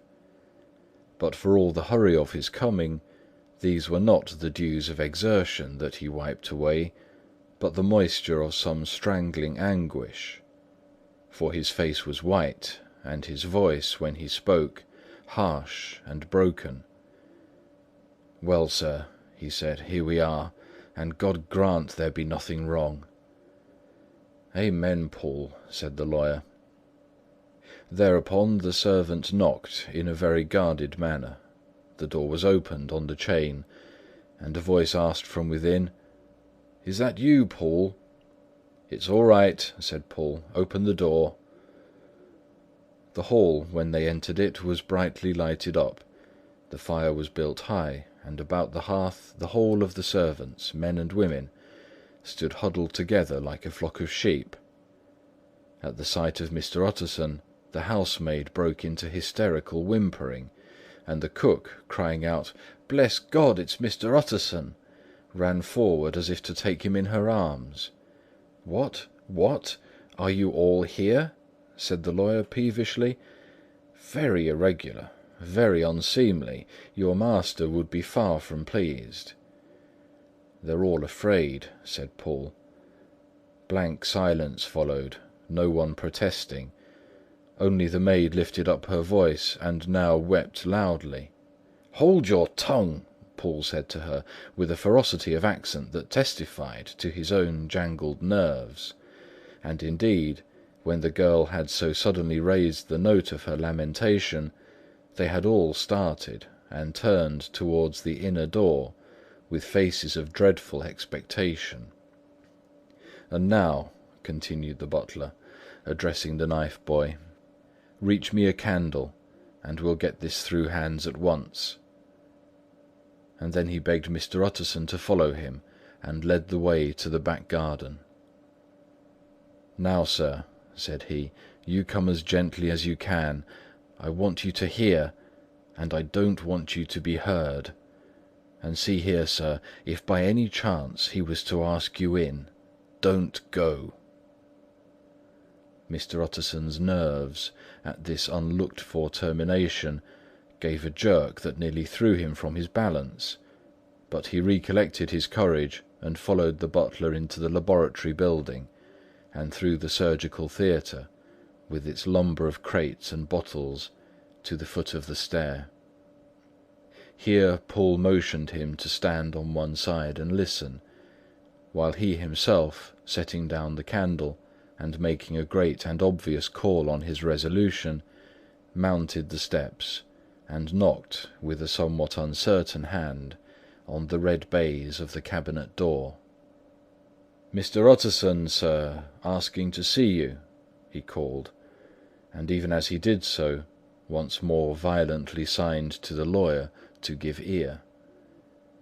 A voice answered from within. "Tell him I cannot see anyone," it answered complainingly. "Thank you, sir," said Paul, with a note of something like triumph in his voice, and taking up his candle, he led Mr. Utterson back across the yard and into the great kitchen, where the fire was out and the beetles were leaping on the floor. "Sir," he said, looking Mr. Utterson in the eyes, "was that my master's voice?" "It seems much changed," replied the lawyer, very pale, but giving look for look. "Changed? Well, yes, I think so," said the butler. "Have I been 20 years in this man's house to be deceived about his voice? No, sir, master's made away with. He was made away with 8 days ago, when we heard him cry out upon the name of God. And who's in there instead of him, and why it stays there, is a thing that cries to heaven, Mr. Utterson." "This is a very strange tale, Paul. This is rather a wild tale, my man," said Mr. Utterson, biting his finger. "Suppose it were as you suppose. Supposing Dr. Jekyll to have been, well, murdered. What could induce the murderer to stay? That won't hold water. It doesn't commend itself to reason." "Well, Mr. Utterson, you are a hard man to satisfy, but I'll do it yet," said Paul. "All this last week, you must know, him or it, or whatever it is that lives in that cabinet, has been crying night and day for some sort of medicine, and cannot get it to his mind. It was sometimes his way, the master's that is, to write his orders on a sheet of paper and throw it on the stair. We've had nothing else this week back, nothing but papers and a closed door, and the very meals left there to be smuggled in when no one was looking. Well, sir, every day, aye, and twice and thrice in the same day, there have been orders and complaints, and I've been sent flying to all the wholesale chemists in town. Every time I brought the stuff back, there would be another paper telling me to return it, because it was not pure, and another order to a different firm. This drug is wanted bitter bad, sir, whatever for." "Have you any of these papers?" asked Mr. Utterson. Poole felt in his pocket and handed out a crumpled note, which the lawyer, bending nearer to the candle, carefully examined. Its contents ran thus: "Dr. Jekyll presents his compliments to Messrs. Moore. He assures them that their last sample is impure, and quite useless for his present purpose. In the year 18 , Dr. J. purchased a somewhat large quantity from Messrs. M. He now begs them to search with the most sedulous care, and should any of the same quality be left, to forward it to him at once. Expense is no consideration. The importance of this to Dr. J. can hardly be exaggerated." So far the letter had run composedly enough, but here with a sudden splutter of the pen, the writer's emotion had broken loose. "For God's sake," he had added, "find me some of the old." "This is a strange note," said Mr. Utterson, and then sharply, "How do you come to have it open?" "The man at Moore's was main angry, sir, and he threw it back to me like so much dirt," returned Paul. "This is unquestionably the doctor's hand, do you know?" resumed the lawyer. "I thought it looked like it," said the servant rather sulkily, and then with another voice, "But what matters hand of write?" he said. "I've seen him." "Seen him?" repeated Mr. Utterson. "Well?" "That's it," said Paul. "It was this way. I came suddenly into the theatre from the garden. It seems he'd slipped out to look for this drug or whatever it is, for the cabinet door was open, and there he was at the far end of the room, digging among the crates. He looked up when I came in, gave a kind of cry, and whipped upstairs into the cabinet. It was but for 1 minute that I saw him, but the hair stood upon my head like quills. Sir, if that was my master, why had he a mask upon his face? If it was my master, why did he cry out like a rat and run from me? I have served him long enough, and then—" The man paused and passed his hand over his face. "These are all very strange circumstances," said Mr. Utterson, "but I think I begin to see daylight.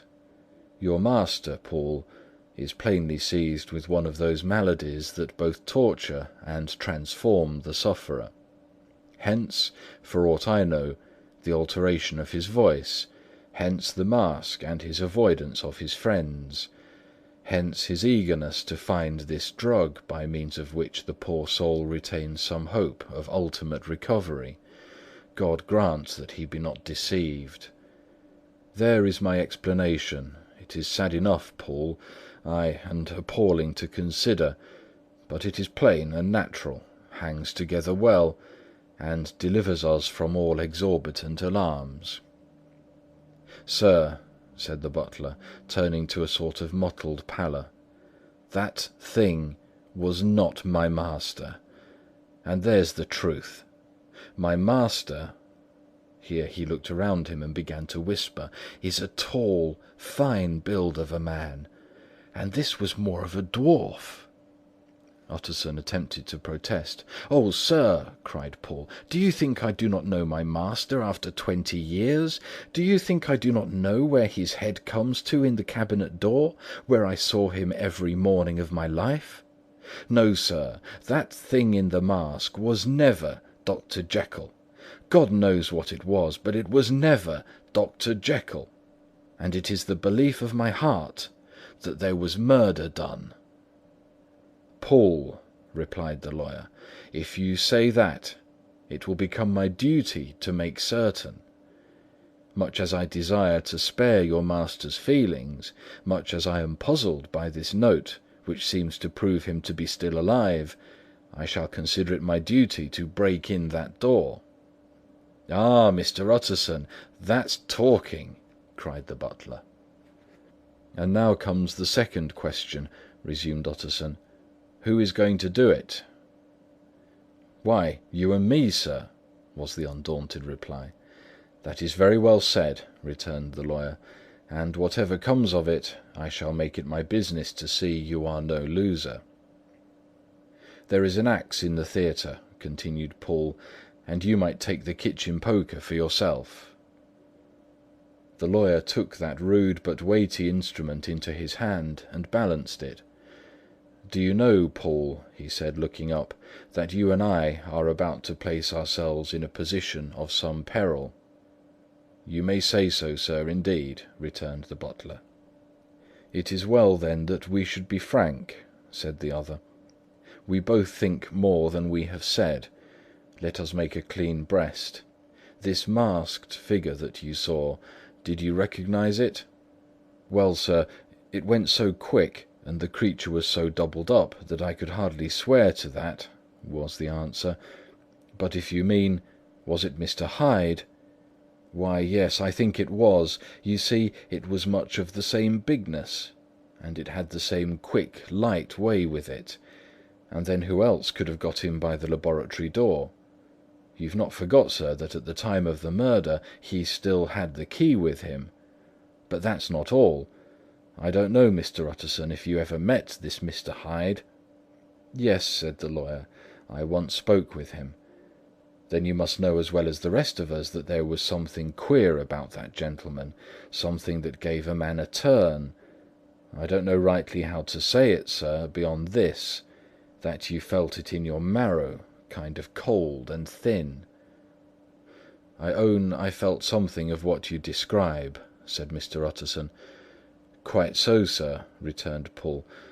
"Well, when that masked thing like a monkey jumped from among the chemicals and whipped into the cabinet, it went down my spine like ice. Oh, I know it's not evidence, Mr. Utterson. I'm book-learned enough for that.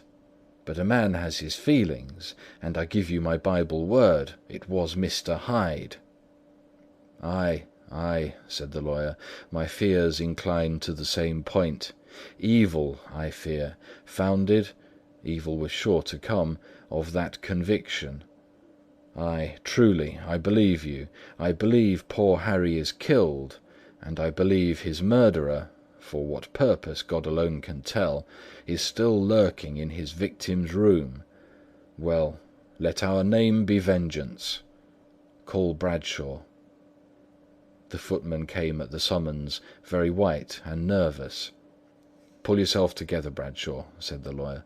"This suspense, I know, is telling upon all of you. But it is now our intention to make an end of it. Paul here and I are going to force our way into the cabinet. If all is well, my shoulders are broad enough to bear the blame. Meanwhile, lest anything should really be amiss, or any malefactor seek to escape by the back, you and the boy must go round the corner with a pair of good sticks, and take your post at the laboratory door. We give you 10 minutes to get to your stations." As Bradshaw left, the lawyer looked at his watch. "And now, Paul, let us get to ours," he said. And taking the poker under his arm, He led the way into the yard. The scud had banked over the moon, and it was now quite dark. The wind, which only broke in puffs and draughts into that deep well of building, tossed the light of the candle to and fro about their steps, until they came into the shelter of the theatre, where they sat down silently to wait. London hummed solemnly all around, but nearer at hand the stillness was only broken by the sound of a footfall moving to and fro along the cabinet floor. "So it will walk all day, sir," whispered Poole. "Ay, and the better part of the night. Only when a new sample comes from the chemist there's a bit of a break. Ah, it's an ill conscience that's such an enemy to rest. Ah, sir, there's blood foully shed in every step of it. But hark again, a little closer. Put your heart into your ears, Mr. Utterson, and tell me, is that the doctor's foot?" The steps fell lightly and oddly, with a certain swing, for all they went so slowly. It was different indeed from the heavy, creaking tread of Henry Jekyll. Utterson sighed. "Is there never anything else?" he asked. Poole nodded. "Once," he said, "once I heard it weeping." "Weeping? How's that?" said the lawyer, conscious of a sudden chill of horror. "Weeping like a woman or a lost soul," said the butler. "I came away with that upon my heart, that I could have wept too." But now the 10 minutes drew to an end. Poole disinterred the axe from under a sack of packing straw. The candle was set upon the nearest table to light them to the attack, and they drew near with bated breath to where that patient foot was still going up and down, in the quiet of the night. "Jekyll!" cried Utterson with a loud voice, "I demand to see you." He paused a moment, but there came no reply. "I give you fair warning. Our suspicions are aroused, and I must and shall see you," he resumed. "If not by fair means, then by foul. If not of your consent, then by brute force." "Utterson!" said the voice, "for God's sake, have mercy!" "Ah, that's not Jekyll's voice, it's Hyde!" cried Utterson. "Down with the door, Poole!" Poole swung the axe over his shoulder.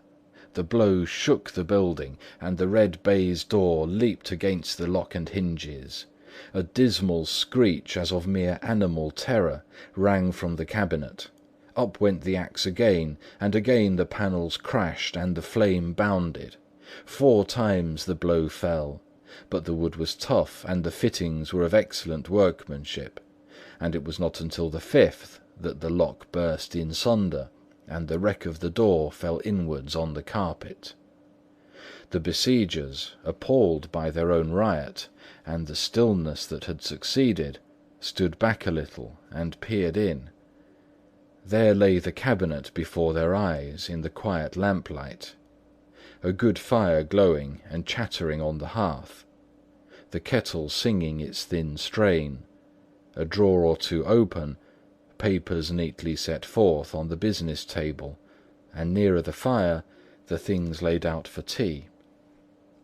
The quietest room, you would have said, and, but for the glazed presses full of chemicals, the most commonplace that night in London. Right in the midst there lay the body of a man, sorely contorted and still twitching. They drew near on tiptoe, turned it on its back, and beheld the face of Edward Hyde. He was dressed in clothes far too large for him, clothes of the doctor's bigness. The cords of his face still moved with a semblance of life, but life was quite gone, and by the crushed phial in the hand, and the strong smell of kernels that hung upon the air, Utterson knew that he was looking on the body of a self-destroyer. "We have come too late," he said sternly, "whether to save or punish. Hyde is gone to his account, and it only remains for us to find the body of your master." The far greater proportion of the building was occupied by the theatre, which filled almost the whole ground story and was lighted from above, and by the cabinet, which formed an upper story at one end and looked upon the court. A corridor joined the theatre to the door on the by-street, and with this the cabinet communicated separately by a second flight of stairs. There were, besides, a few dark closets and a spacious cellar. All these they now thoroughly examined. Each closet needed but a glance, for all were empty, and all, by the dust that fell from their doors, had stood long unopened.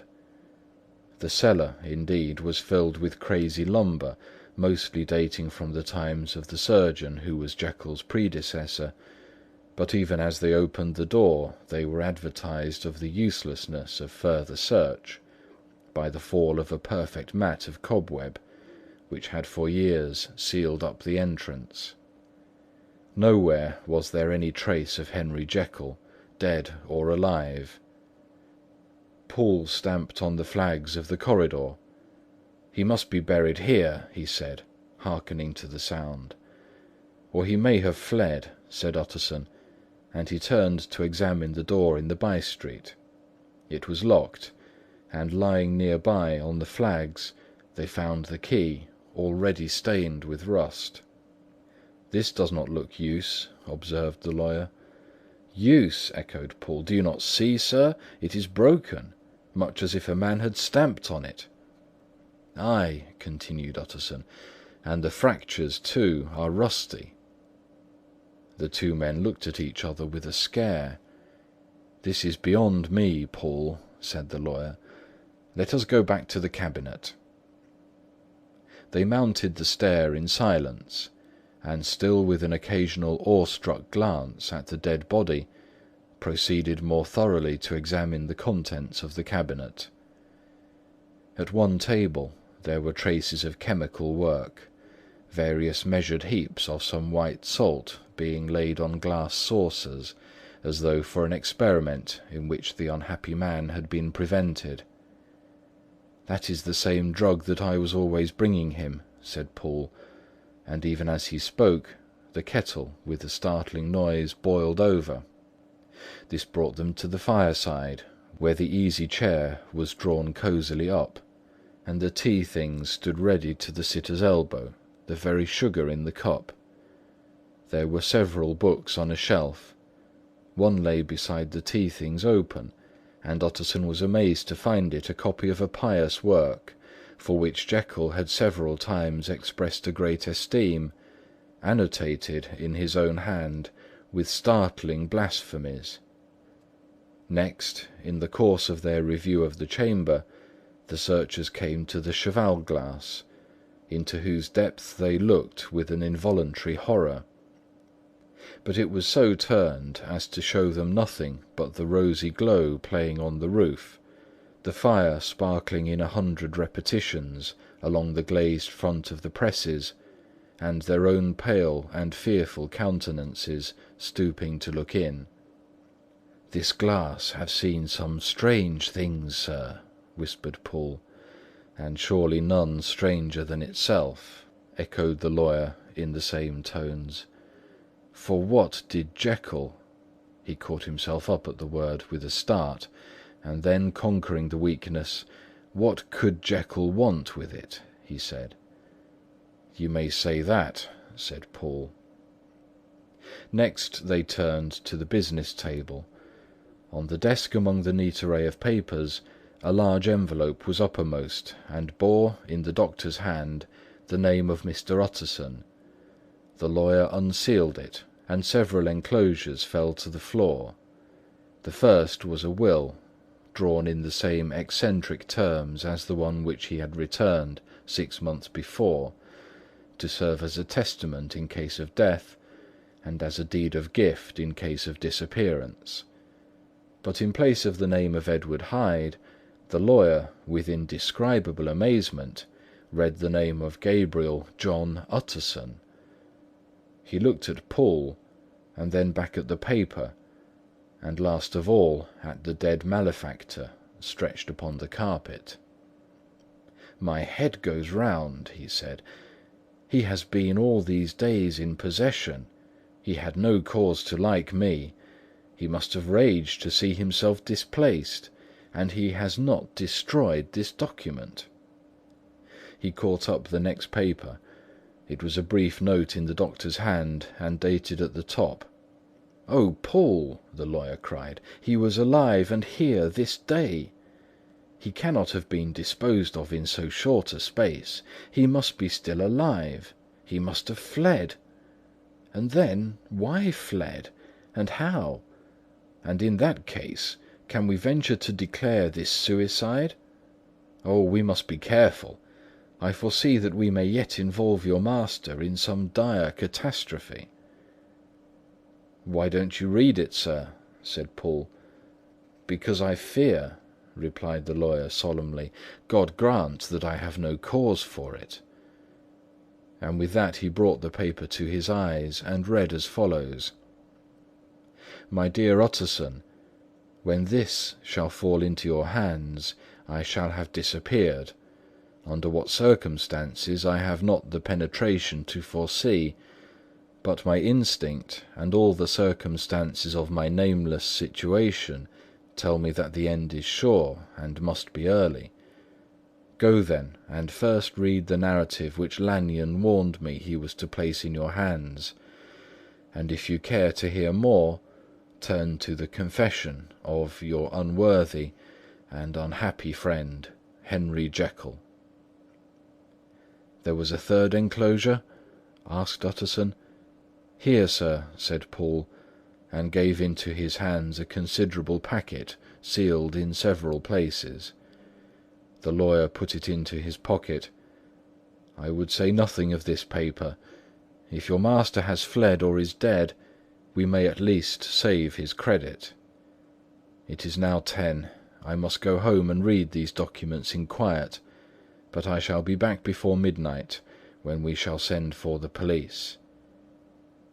They went out, locking the door of the theatre behind them, and Utterson, once more leaving the servants gathered about the fire in the hall, trudged back to his office to read the two narratives in which this mystery was now to be explained. Chapter 9. Dr. Lanyon's Narrative.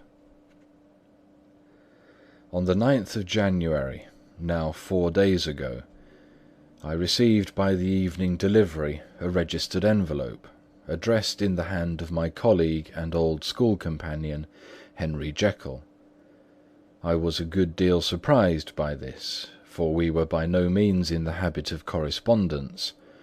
I had seen the man, dined with him indeed, the night before, and I could imagine nothing in our intercourse that should justify the formality of registration. The contents increased my wonder, for this is how the letter ran. 10th of December, 18-.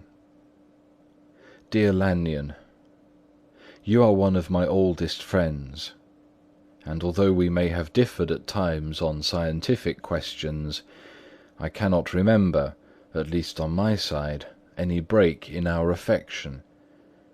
There was never a day when, if you had said to me, "Jekyll, my life, my honour, my reason depend on you," I would not have sacrificed my fortune or my left hand to help you. Lanyon, my life, my honour, my reason are all at your mercy. If you fail me tonight, I am lost. You might suppose after this preface that I am going to ask you for something dishonourable to grant. Judge for yourself. I want you to postpone all other engagements for tonight, aye, even if you were summoned to the bedside of an emperor, to take a cab unless your carriage should be actually at the door, and with this letter in your hand for consultation, to drive straight to my house. Paul, my butler, has his orders. You will find him waiting your arrival with a locksmith. The door of my cabinet is then to be forced, and you are to go in alone, to open the glazed press letter E on the left hand, breaking the lock if it be shut, and to draw out, with all its contents as they stand, the fourth drawer from the top, or, which is the same thing, the third from the bottom. In my extreme distress of mind, I have a morbid fear of misdirecting you. But even if I am in error, you may know the right drawer by its contents: some powders, a file, and a paper book. The drawer I beg of you to carry back with you to Cavendish Square, exactly as it stands. This is the first part of the service. Now for the second. You should be back, if you set out at once on the receipt of this, long before midnight. But I will leave you that amount of margin, not only in the fear of one of those obstacles that can neither be prevented nor foreseen, but because an hour when your servants are in bed is to be preferred for what will then remain to do. At midnight, then, I will have to ask you to be alone in your consulting room, to admit with your own hand into the house a man who will present himself in my name, and to place in his hands the drawer that you will have brought with you from my cabinet. Then you will have played your part, and earned my gratitude completely. 5 minutes afterwards, if you insist upon an explanation, you will have understood that these arrangements are of capital importance, and that by the neglect of one of them, fantastic as they must appear, you might have charged your conscience with my death, or the shipwreck of my reason. Confident as I am that you will not trifle with this appeal, my heart sinks and my hand trembles at the bare thought of such a possibility. Think of me at this hour, in a strange place, labouring under a blackness of distress that no fancy can exaggerate, and yet well aware that, if you will but punctually serve me, my troubles will roll away like a story that is told.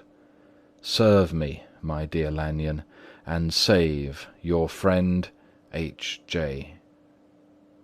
P.S. I had already sealed this up when a fresh terror struck my soul. It is possible that the post office may fail me, and this letter not come into your hands until to-morrow morning. In that case, dear Lanyon, do my errand when it shall be most convenient for you, in the course of the day, and once more expect my messenger at midnight. It may then already be too late, and if that night passes without event, you will know that you have seen the last of Henry Jekyll. Upon the reading of this letter, I made sure my colleague was insane, but till that was proved beyond the possibility of doubt, I felt bound to do as he requested. The less I understood of this farrago, the less I was in a position to judge of its importance, and an appeal so worded could not be set aside without a grave responsibility. I rose accordingly from table, got into a hansom, and drove straight to Jekyll's house. The butler was awaiting my arrival. He had received by the same post as mine a registered letter of instruction, and had sent at once for the locksmith and a carpenter. The tradesmen came while we were yet speaking, and we moved in a body to old Dr. Denman's surgical theatre, from which, as you are doubtless aware, Jekyll's private cabinet is most conveniently entered. The door was very strong, the lock excellent. The carpenter avowed he would have great trouble and have to do much damage if force were to be used, and the locksmith was near despair. But this last was a handy fellow, and after 2 hours' work the door stood open.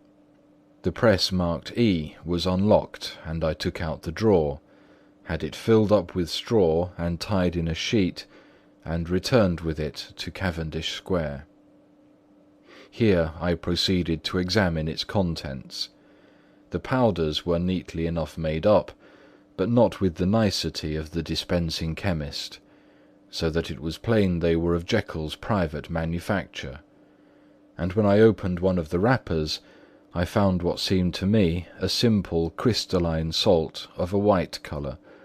The phial, to which I next turned my attention, might have been about half full of a blood-red liquor, which was highly pungent to the sense of smell, and seemed to me to contain phosphorus and some volatile ether.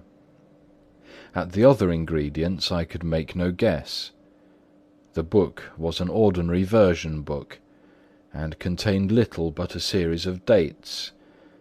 These covered a period of many years, but I observed that the entries ceased nearly a year ago, and quite abruptly. Here and there a brief remark was appended to a date, usually no more than a single word, double occurring perhaps 6 times in a total of several hundred entries, and once very early in the list and followed by several marks of exclamation, "Total failure." All this, though it whetted my curiosity, told me little that was definite. There were a phial of some tincture, a paper of some salt, and the record of a series of experiments that had led, like too many of Jekyll's investigations, to no end of practical usefulness. How could the presence of these articles in my house affect either the honour, the sanity, or the life of my flighty colleague? If his messenger could go to one place, why could he not go to another? And even granting some impediment, why was this gentleman to be received by me in secret? The more I reflected, the more convinced I grew that I was dealing with a case of cerebral disease, and though I dismissed my servants to bed, I loaded an old revolver that I might be found in some posture of self-defence. 12 o'clock had scarce rung out over London, ere the knocker sounded very gently on the door. I went myself at the summons, and found a small man crouching against the pillars of the portico. "Are you come from Dr. Jekyll?" I asked. He told me yes, by a constrained gesture, and when I had bidden him enter, he did not obey me without a searching backward glance into the darkness of the square. There was a policeman not far off, advancing with his bull's-eye open, and at the sight I thought my visitor started and made greater haste. These particulars struck me, I confess, disagreeably, and as I followed him into the bright light of the consulting-room, I kept my hand ready on my weapon. Here at last I had a chance of clearly seeing him.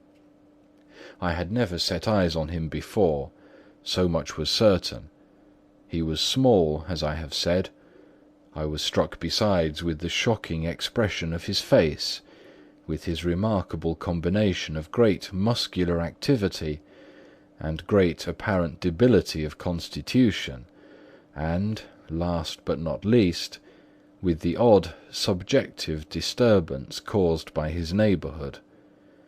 This bore some resemblance to incipient rigour, and was accompanied by a marked sinking of the pulse. At the time, I set it down to some idiosyncratic personal distaste, and merely wondered at the acuteness of the symptoms, but I have since had reason to believe the cause to lie much deeper in the nature of man, and to turn on some nobler hinge than the principle of hatred. This person, who had thus, from the first moment of his entrance, struck in me what I can only describe as a disgustful curiosity, was dressed in a fashion that would have made an ordinary person laughable. His clothes, that is to say, although they were of rich and sober fabric, were enormously too large for him in every measurement. The trousers hanging on his legs and rolled up to keep them from the ground, the waist of the coat below his haunches, and the collar sprawling wide over his shoulders. Strange to relate, this ludicrous accoutrement was far from moving me to laughter. Rather, as there was something abnormal and misbegotten in the very essence of the creature that now faced me, something seizing, surprising, and revolting, this fresh disparity seemed but to fit in with and to reinforce it, so that to my interest in the man's nature and character there was added a curiosity as to his origin, his life, his fortune, and status in the world. These observations, though they have taken so great a space to be set down, were yet the work of a few seconds. My visitor was, indeed, on fire with sombre excitement. "Have you got it?" he cried. "Have you got it?" And so lively was his impatience that he even laid his hand upon my arm and sought to shake me. I put him back, conscious at his touch of a certain icy pang along my blood. "Come, sir," said I, "ye forget that I have not yet the pleasure of your acquaintance. Be seated, if you please." And I showed him an example, and sat down myself in my customary seat, and with as fair an imitation of my ordinary manner to a patient, as the lateness of the house, the nature of my preoccupations, and the horror I had of my visitor, would suffer me to muster. "I beg your pardon, Dr. Lanyon," he replied civilly enough. "What you say is very well founded, and my impatience has shown its heels to my politeness. I come here at the instance of your colleague, Dr. Henry Jekyll, on a piece of business of some moment, and I understood—" He paused and put his hand to his throat, and I could see, in spite of his collected manner, that he was wrestling against the approaches of the hysteria. "I understood a drawer—" But here I took pity on my visitor's suspense, and some perhaps on my own growing curiosity. "There it is, sir," said I, pointing to the drawer, where it lay on the floor behind a table, and still covered with the sheet. He sprang to it, and then paused, and laid his hand upon his heart. I could hear his teeth grate with the convulsive action of his jaws, and his face was so ghastly to see that I grew alarmed both for his life and reason. "Compose yourself," said I. He turned a dreadful smile to me, and as if with the decision of despair, plucked away the sheet. At sight of the contents he uttered one loud sob of such immense relief that I sat petrified, and the next moment, in a voice that was already fairly well under control, "Have you a graduated glass?" he asked. I rose from my place with something of an effort, and gave him what he asked. He thanked me with a smiling nod, measured out a few minims of the red tincture, and added one of the powders. The mixture, which was at first of a reddish hue, began, in proportion as the crystals melted, to brighten in colour, to effervesce audibly, and to throw off small fumes of vapour. Suddenly, and at the same moment, the ebullition ceased, and the compound changed to a dark purple, which faded again more slowly to a watery green. My visitor, who had watched those metamorphoses with a keen eye, smiled, set down the glass upon the table, and then turned and looked upon me with an air of scrutiny. "And now," said he, "to settle what remains. Will you be wise? Will you be guided? Will you suffer me to take this glass in my hand and to go forth from your house without further parley? Or has the greed of curiosity too much command of you? Think before you answer, for it shall be done as you decide. As you decide, you shall be left as you were before, and neither richer nor wiser, unless the sense of service rendered to a man in mortal distress may be counted as a kind of riches of the soul. Or, if you shall so prefer to choose, a new province of knowledge and new avenues to fame and power shall be laid open to you here in this room upon this instant, and your sight shall be blasted by a prodigy to stagger the unbelief of Satan." "Sir," said I, affecting a coolness that I was far from truly possessing, "you speak enigmas, and you will perhaps not wonder that I hear you with no very strong impression of belief. But I have gone too far in the way of inexplicable services to pause before I see the end." "It is well," replied my visitor. "Lanyon, you remember your vows. What follows is under the seal of our profession. And now, you who have so long been bound to the most narrow and material views, you who have denied the virtue of transcendental medicine, you who have derided your superiors, behold!"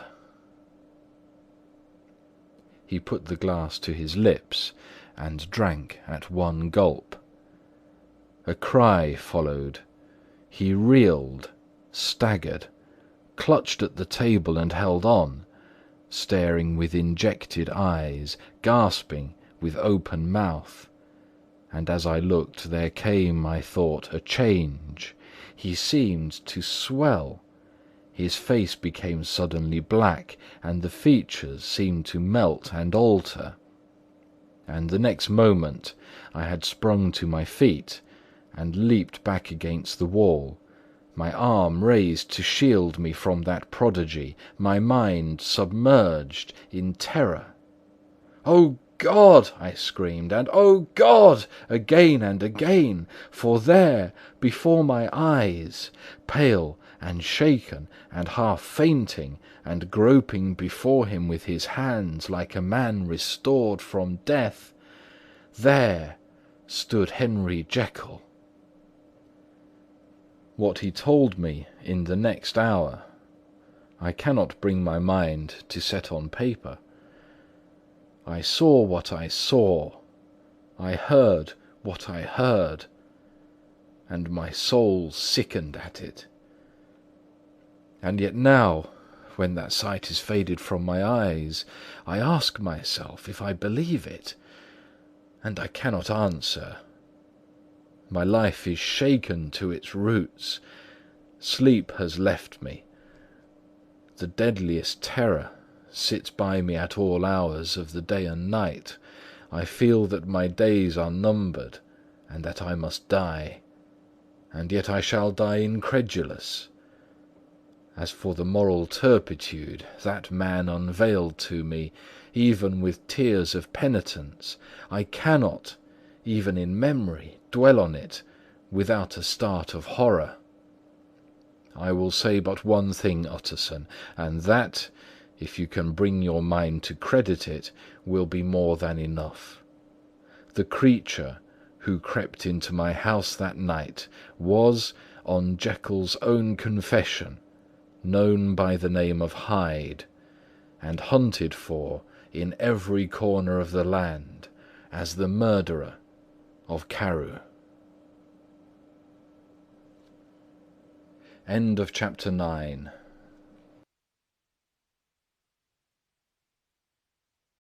The Strange Case of Dr. Jekyll and Mr. Hyde by Robert Louis Stevenson. Chapter 10. Henry Jekyll's full statement of the case.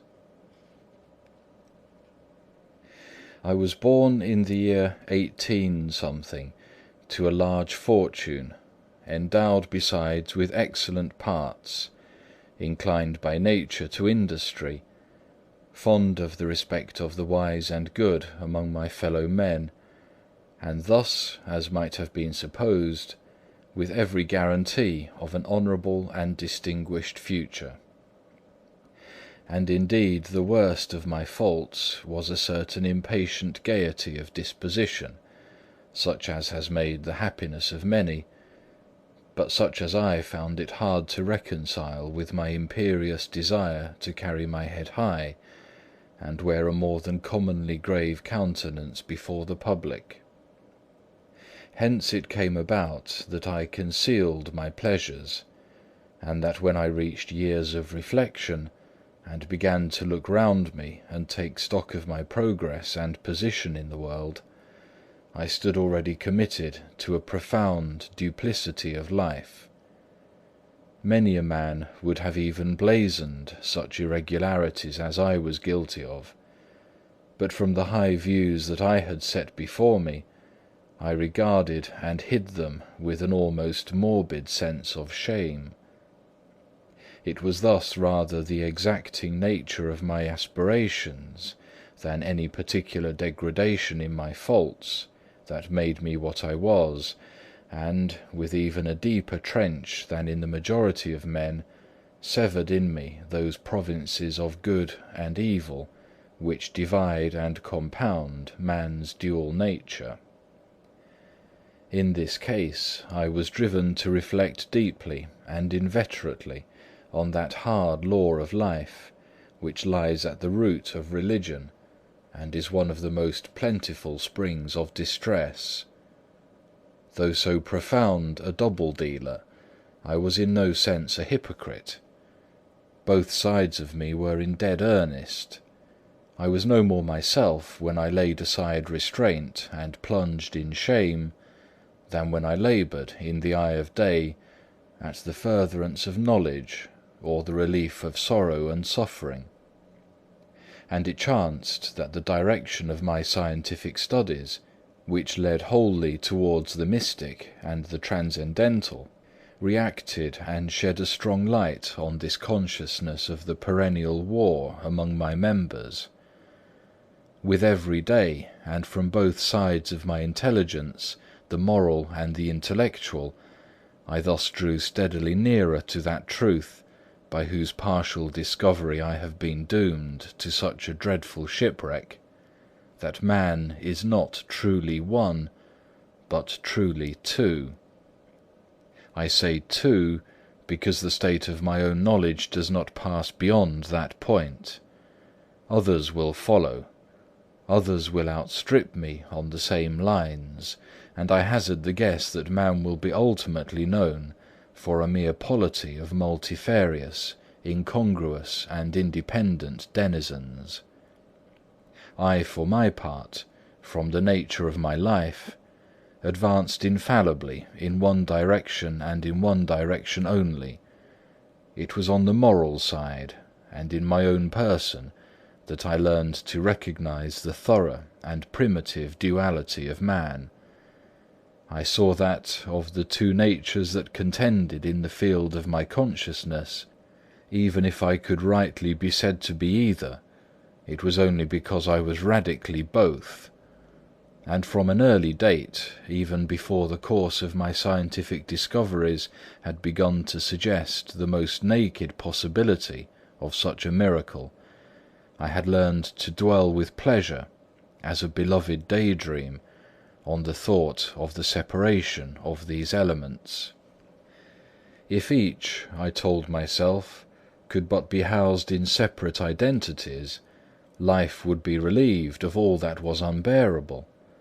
The unjust might go his way, delivered from the aspirations and remorse of his more upright twin, and the just could walk steadfastly and securely on his upward path, doing the good things in which he found pleasure, and no longer exposed to disgrace and penitence by the hands of his extraneous evil. It was the curse of mankind that these incongruous faggots were thus bound together, that in the agonized womb of consciousness these polar twins should be continuously struggling. How, then, were they disconnected?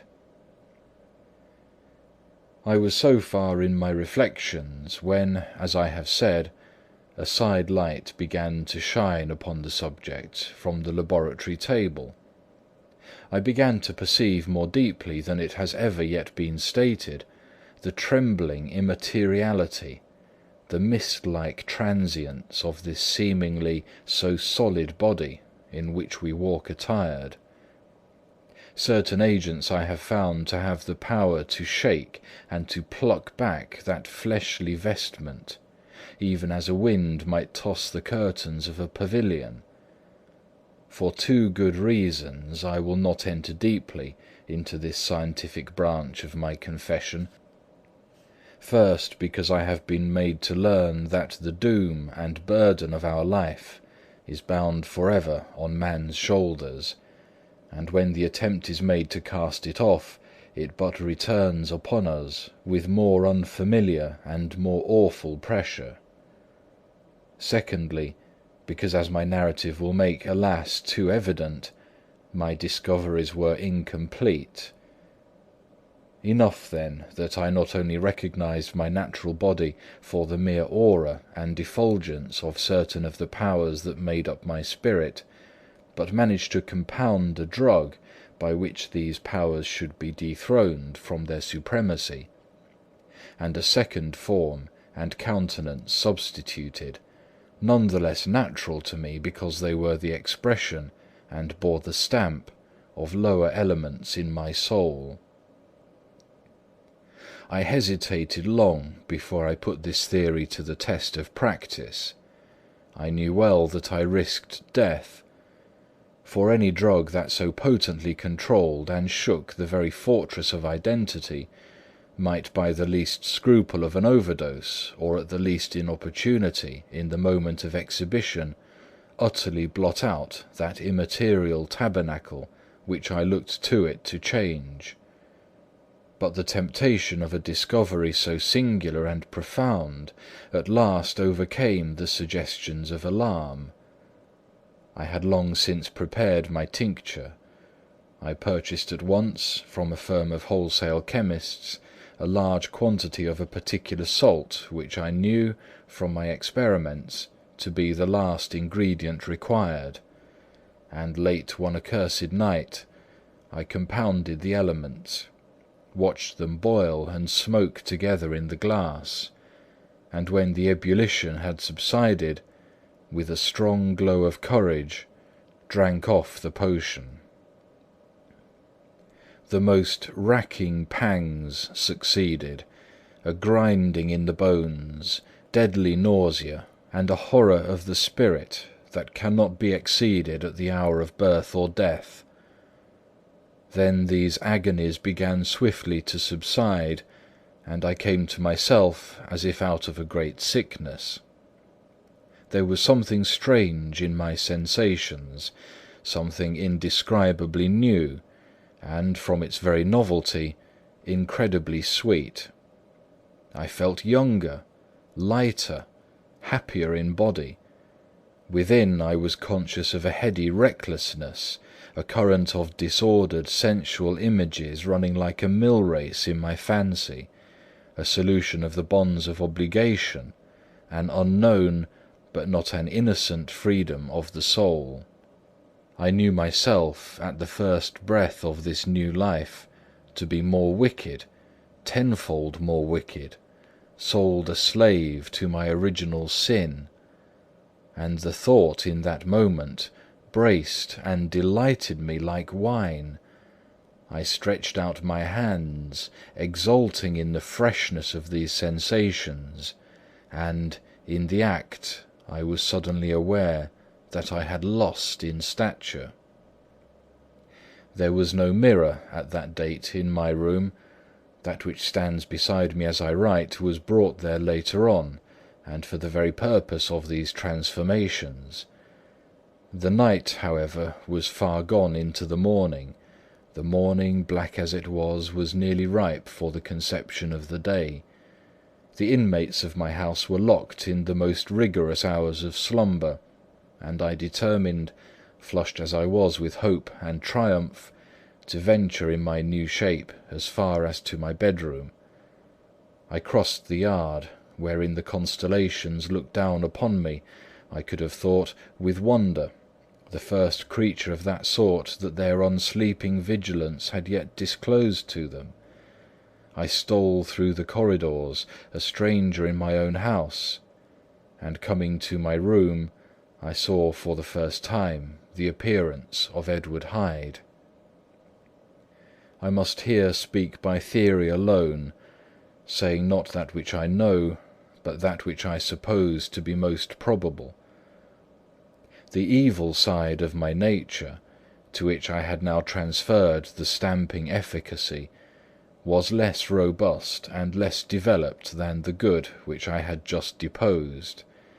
Again, in the course of my life, which had been, after all, 9/10 a life of effort, virtue, and control, it had been much less exercised and much less exhausted. And hence, I think, it came about that Edward Hyde was so much smaller, slighter, and younger than Henry Jekyll. Even as good shone upon the countenance of the one, evil was written broadly and plainly on the face of the other. Evil, besides, which I must still believe to be the lethal side of man, had left on that body an imprint of deformity and decay. And yet when I looked upon that ugly idol in the glass, I was conscious of no repugnance, rather of a leap of welcome. This, too, was myself. It seemed natural and human. In my eyes it bore a livelier image of the spirit. It seemed more express and single than the imperfect and divided countenance I had been hitherto accustomed to call mine. And in so far I was doubtless right. I have observed that when I wore the semblance of Edward Hyde, none could come near to me at first without a visible misgiving of the flesh. This, as I take it, was because all human beings, as we meet them, are commingled out of good and evil, and Edward Hyde, alone in the ranks of mankind, was pure evil. I lingered but a moment at the mirror. The second and conclusive experiment had yet to be attempted. It yet remained to be seen if I had lost my identity beyond redemption, and must flee before daylight from a house that was no longer mine. And hurrying back to my cabinet, I once more prepared and drank the cup, once more suffered the pangs of dissolution, and came to myself once more with the character, the stature, and the face of Henry Jekyll. That night I had come to the fatal crossroads. Had I approached my discovery in a more noble spirit, had I risked the experiment while under the empire of generous or pious aspirations, all must have been otherwise, and from these agonies of death and birth I had come forth an angel instead of a fiend. The drug had no discriminating action. It was neither diabolical nor divine. It but shook the doors of the prison-house of my disposition, and like the captives of Philippi, that which stood within ran forth. At that time my virtue slumbered, my evil, kept awake by ambition, was alert and swift to seize the occasion, and the thing that was projected was Edward Hyde. Hence, although I had now two characters as well as two appearances, one was wholly evil, and the other was still the old Henry Jekyll, that incongruous compound of whose reformation and improvement I had already learned to despair. The movement was thus wholly toward the worse. Even at that time I had not yet conquered my aversion to the dryness of a life of study. I would still be merrily disposed at times, and as my pleasures were, to say the least, undignified, and I was not only well known and highly considered, but growing towards the elderly man, this incoherency of my life was daily growing more unwelcome. It was on this side that my new power tempted me, until I fell in slavery. I had but to drink the cup, to doff at once the body of the noted professor, and to assume, like a thick cloak, that of Edward Hyde. I smiled at the notion; it seemed to me at the time to be humorous, and I made my preparations with the most studious care. I took and furnished that house in Soho to which Hyde was tracked by the police, and engaged as housekeeper a creature whom I well knew to be silent and unscrupulous. On the other side, I announced to my servants that a Mr. Hyde, whom I described, was to have full liberty and power about my house in the square; and to parry mishaps, I even called and made myself a familiar object in my second character.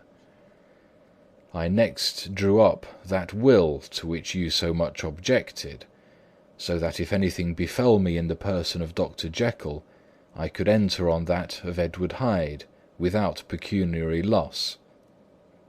And thus fortified, as I supposed, on every side, I began to profit by the strange immunities of my position. Men have before hired bravos to transact their crimes, while their own person and reputation sat under shelter. I was the first that ever did so for his pleasures. I was the first that could thus plod in the public eye with a load of genial respectability, and in a moment, like a schoolboy, strip off these lendings and spring headlong into the sea of liberty. But for me, in my impenetrable mantle, the safety was complete. Think of it, I did not even exist. Let me but escape into my laboratory door, give me but a second or two to mix and swallow the draught that I had always standing ready, and whatever he had done, Edward Hyde would pass away like the stain of breath upon a mirror, and there in his stead, quietly at home, trimming the midnight lamp in his study, a man who could afford to laugh at suspicion, would be Henry Jekyll. The pleasures which I made haste to seek in my disguise were, as I have said, undignified. I would scarce use a harder term. But in the hands of Edward Hyde, they soon began to turn towards the monstrous. When I would come back from these excursions, I was often plunged into a kind of wonder at my vicarious depravity. This familiar that I called out of my own soul, and sent forth alone to do his good pleasure, was a being inherently malign and villainous. His every act and thought centred on self. Drinking pleasure with bestial avidity from any degree of torture to another, relentless like a man of stone. Henry Jekyll stood at times aghast before the acts of Edward Hyde, but the situation was apart from ordinary laws, and insidiously relaxed the grasp of conscience. It was Hyde after all, and Hyde alone, that was guilty. Jekyll was no worse. He woke again to his good qualities, seemingly unimpaired. He would even make haste, where it was possible, to undo the evil done by Hyde, and thus his conscience slumbered. Into the details of the infamy at which I thus connived, for even now I can scarce grant that I committed it, I have no design of entering. I mean but to point out the warnings and the successive steps with which my chastisement approached. I met with one accident which, as it brought on no consequence, I shall no more than mention. An act of cruelty to a child aroused against me the anger of a passer-by, whom I recognized the other day in the person of your kinsman. The doctor and the child's family joined him. There were moments when I feared for my life, and at last, in order to pacify their too just resentment, Edward Hyde had to bring them to the door, and pay them in a cheque drawn in the name of Henry Jekyll. But this danger was easily eliminated from the future by opening an account at another bank in the name of Edward Hyde himself, and when, by sloping my own hand backward, I had supplied my double with a signature, I thought I sat beyond the reach of fate. Some 2 months before the murder of Sir Danvers, I had been out for one of my adventures, had returned at a late hour, and woke the next day in bed with somewhat odd sensations. It was in vain I looked about me, in vain I saw the decent furniture and tall proportions of my room in the square, in vain that I recognised the pattern of the bed curtains and the design of the mahogany frame. Something still kept insisting that I was not where I was, that I had not awakened where I seemed to be, but in the little room in Soho where I was accustomed to sleep in the body of Edward Hyde. I smiled to myself, and, in my psychological way, began lazily to inquire into the elements of this illusion, occasionally, even as I did so, dropping back in a comfortable morning doze. I was still so engaged when, in one of my more wakeful moments, my eye fell upon my hand. Now the hand of Henry Jekyll, as you have often remarked, was professional in shape and size. It was large, firm, white and comely. But the hand which I now saw clearly enough in the yellow light of a mid-London morning, lying half shut on the bedclothes, was lean, corded, knuckly, of a dusky pallor, and thickly shaded with a smart growth of hair. It was the hand of Edward Hyde. I must have stared upon it for near half a minute, sunk as I was in the mere stupidity of wonder, before terror woke up in my breast as sudden and startling as the crash of cymbals, and bounding from my bed, I rushed to the mirror. At the sight that met my eyes, my blood was changing into something exquisitely thin and icy. Yes, I had gone to bed Henry Jekyll. I had awakened Edward Hyde. How was this to be explained? I asked myself, and then, with another bound of horror, how was it to be remedied? It was well on in the morning. The servants were up. All my drugs were in the cabinet. A long journey down 2 pairs of stairs, through the back passage, across the open court and through the anatomical theatre, from where I was then standing horror-struck. It might indeed be possible to cover my face, but of what use was that when I was unable to conceal the alteration of my stature? And then, with an overpowering sweetness of relief, it came back upon my mind that the servants were already used to the coming and going of my second self. I had soon dressed, as well as I was able, in clothes of my own size, had soon passed through the house, where Bradshaw stared and drew back at seeing Mr. Hyde at such an hour and in such a strange array, and 10 minutes later Dr. Jekyll had returned to his old shape, and was sitting down with a darkened brow to make a feint of breakfasting. Small indeed was my appetite. This inexplicable incident, this reversal of my previous experience, seemed, like the Babylonian finger on the wall, to be spelling out the letters of my judgment, and I began to reflect more seriously than ever before on the issues and possibilities of my double existence. That part of me which I had the power of projecting had lately been much exercised and nourished. It had seemed to me of late as though the body of Edward Hyde had grown in stature, as though, when I wore that form, I were conscious of a more generous tide of blood, and I began to spy a danger that, if this were much prolonged, the balance of my nature might be permanently overthrown, the power of voluntary change be forfeited, and the character of Edward Hyde become irrevocably mine. The power of the drug had not always equally displayed. Once, very early in my career, it had totally failed me.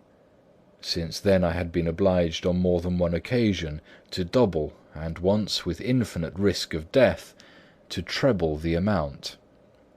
and these rare uncertainties had cast hitherto the sole shadow on my contentment.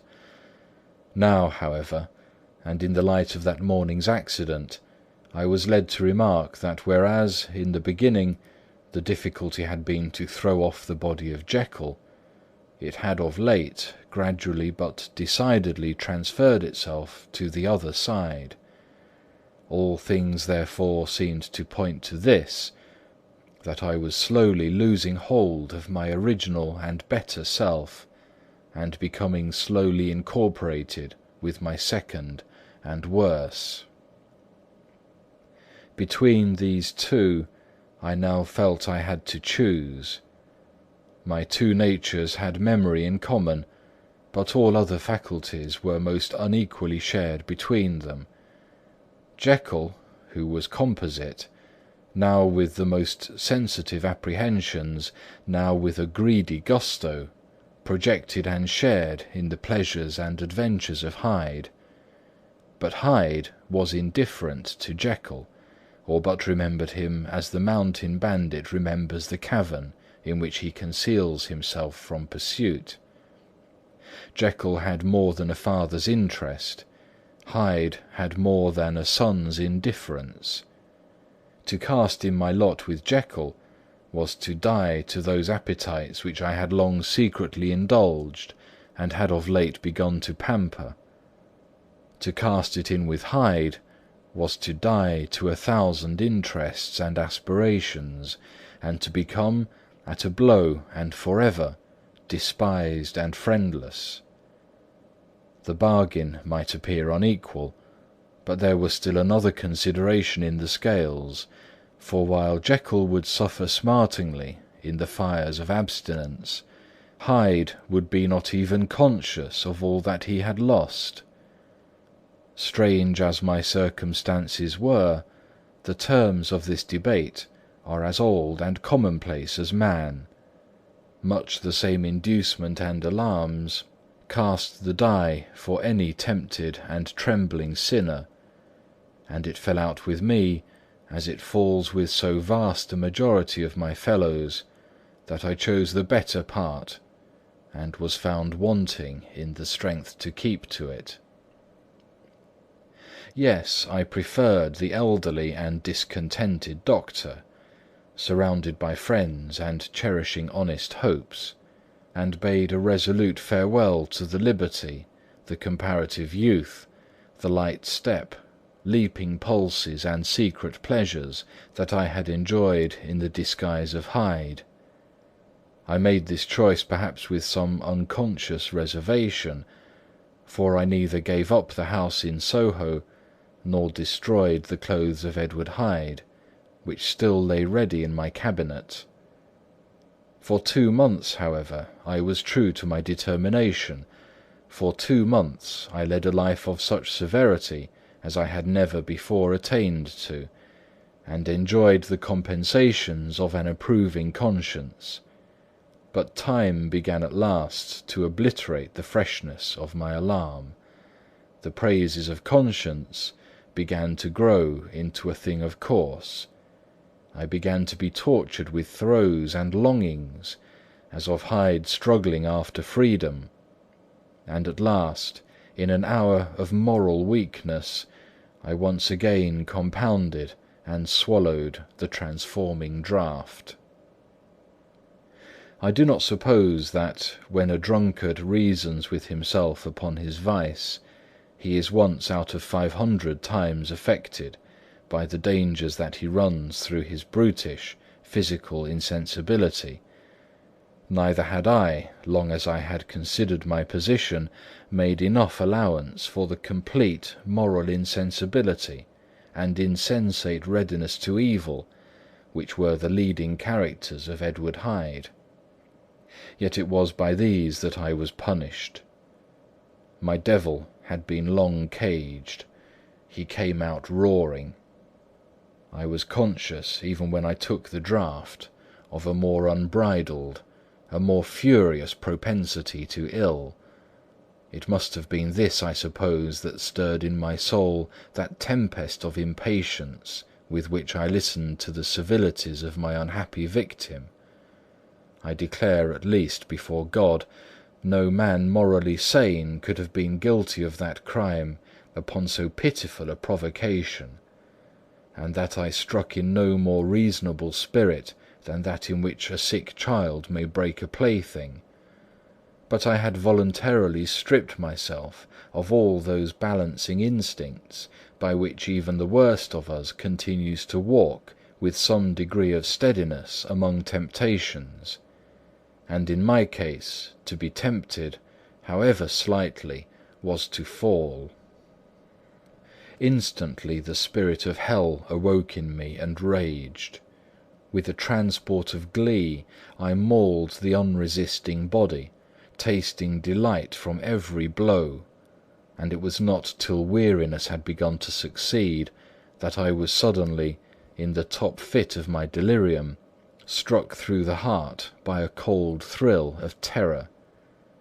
A mist dispersed, I saw my life to be forfeit, and fled from the scene of these excesses, at once glorying and trembling, my lust of evil gratified and stimulated, my love of life screwed to the topmost peg. I ran to the house in Soho, and, to make assurance doubly sure, destroyed my papers. Thence I set out through the lamplit streets, in the same divided ecstasy of mind, gloating on my crime, light-headedly devising others in the future, and yet still hastening and still hearkening in my wake for the steps of the avenger. Hyde had a song upon his lips as he compounded the draught, and as he drank it, pledged the dead man.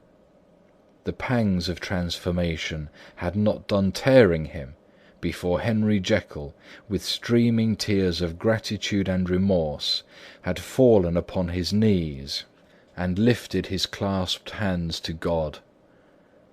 The veil of self-indulgence was rent from hand to foot. I saw my life as a whole. I followed it up from the days of childhood, when I had walked with my father's hand, and through the self-denying toils of my professional life, to arrive again and again, with the same sense of unreality, at the damned horrors of the evening. I could have screamed aloud. I sought with tears and prayers to smother down the crowd of hideous images and sounds with which my memory swarmed against me, and still, between the petitions, the ugly face of my iniquity stared into my soul. As the acuteness of this remorse began to die away, it was succeeded by a sense of joy.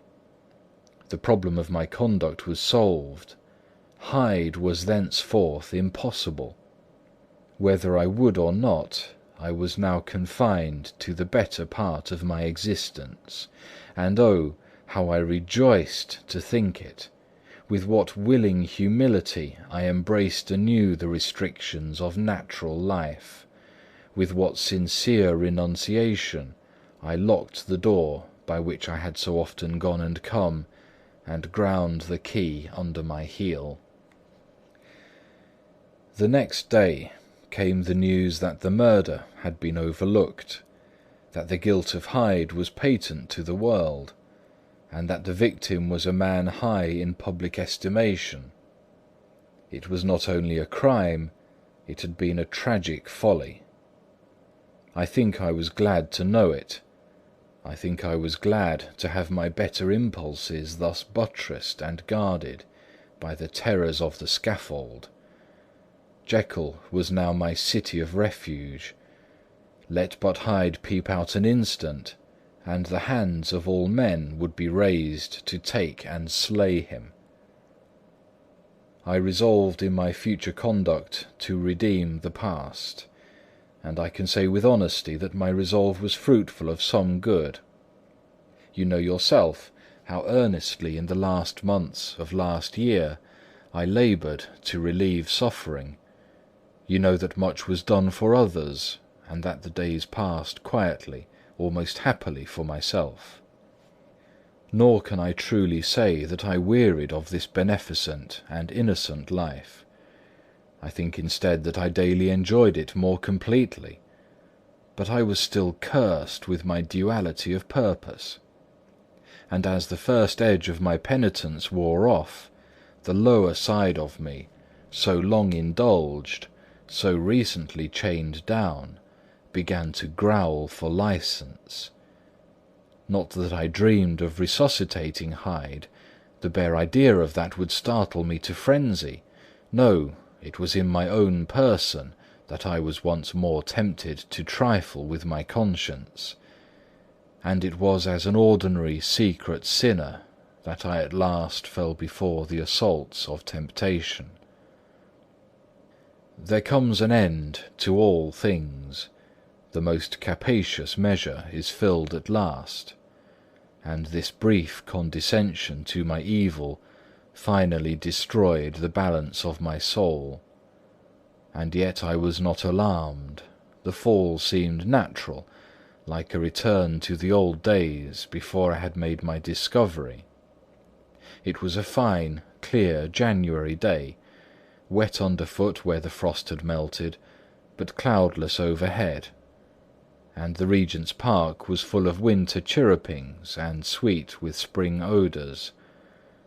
I sat in the sun on a bench, the animal within me licking the chops of memory, the spiritual side a little drowsed, promising subsequent penitence, but not yet moved to begin.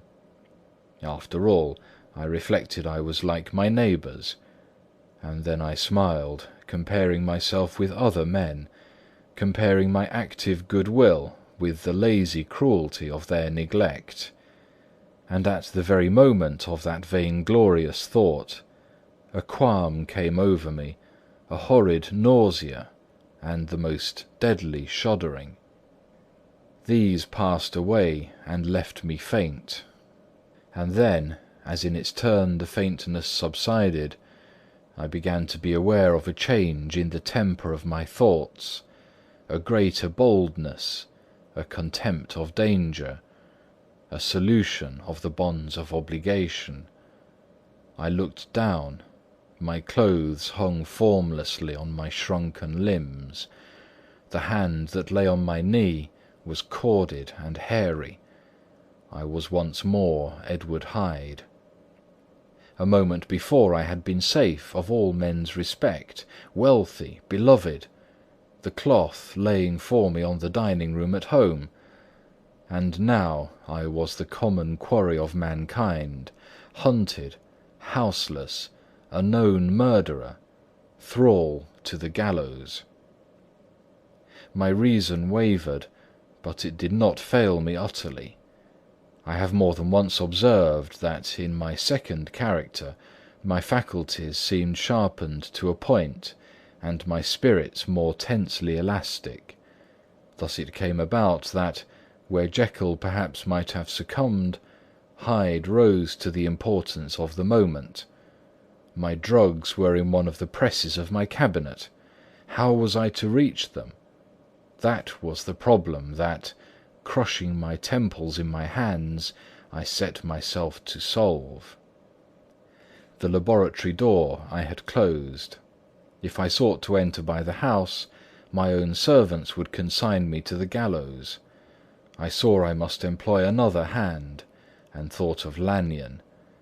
How was he to be reached? How persuaded?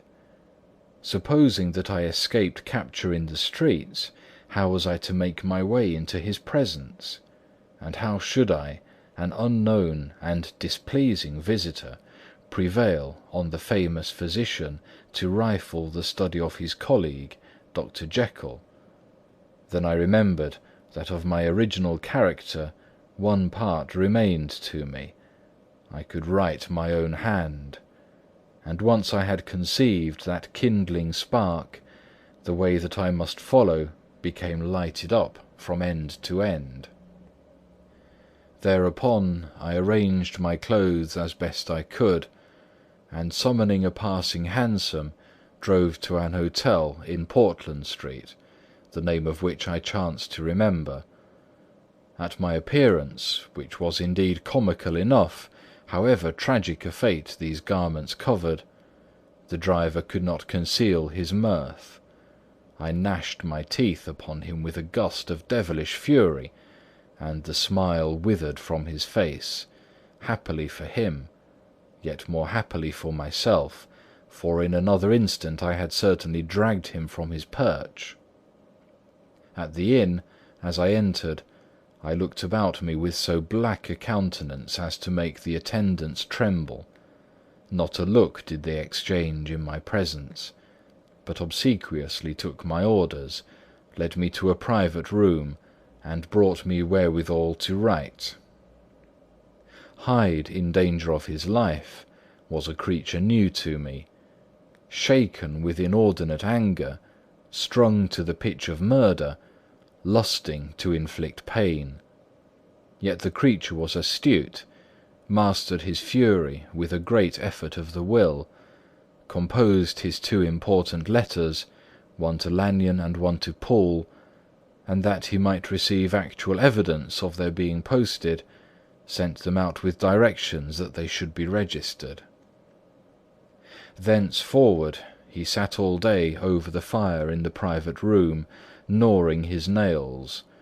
There he dined, sitting alone with his fears, the waiter visibly quailing before his eye, and thence, when the night was fully come, he set forth in the corner of a closed cab, and was driven to and fro about the streets of the city. He, I say, I cannot say I.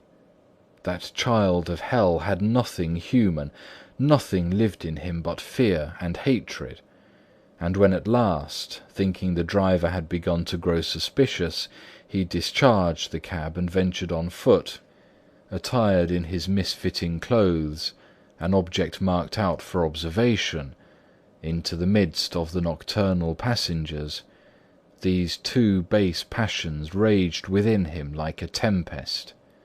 He walked fast, hunted by his fears, chattering to himself, skulking through the less frequented thoroughfares, counting the minutes that still divided him from midnight. Once a woman spoke to him, offering, I think, a box of lights. He smote her in the face, and she fled. When I came to myself at Lanyon's, the horror of my old friend perhaps affected me somewhat. I do not know, it was at least but a drop in the sea to the abhorrence with which I looked back upon these hours.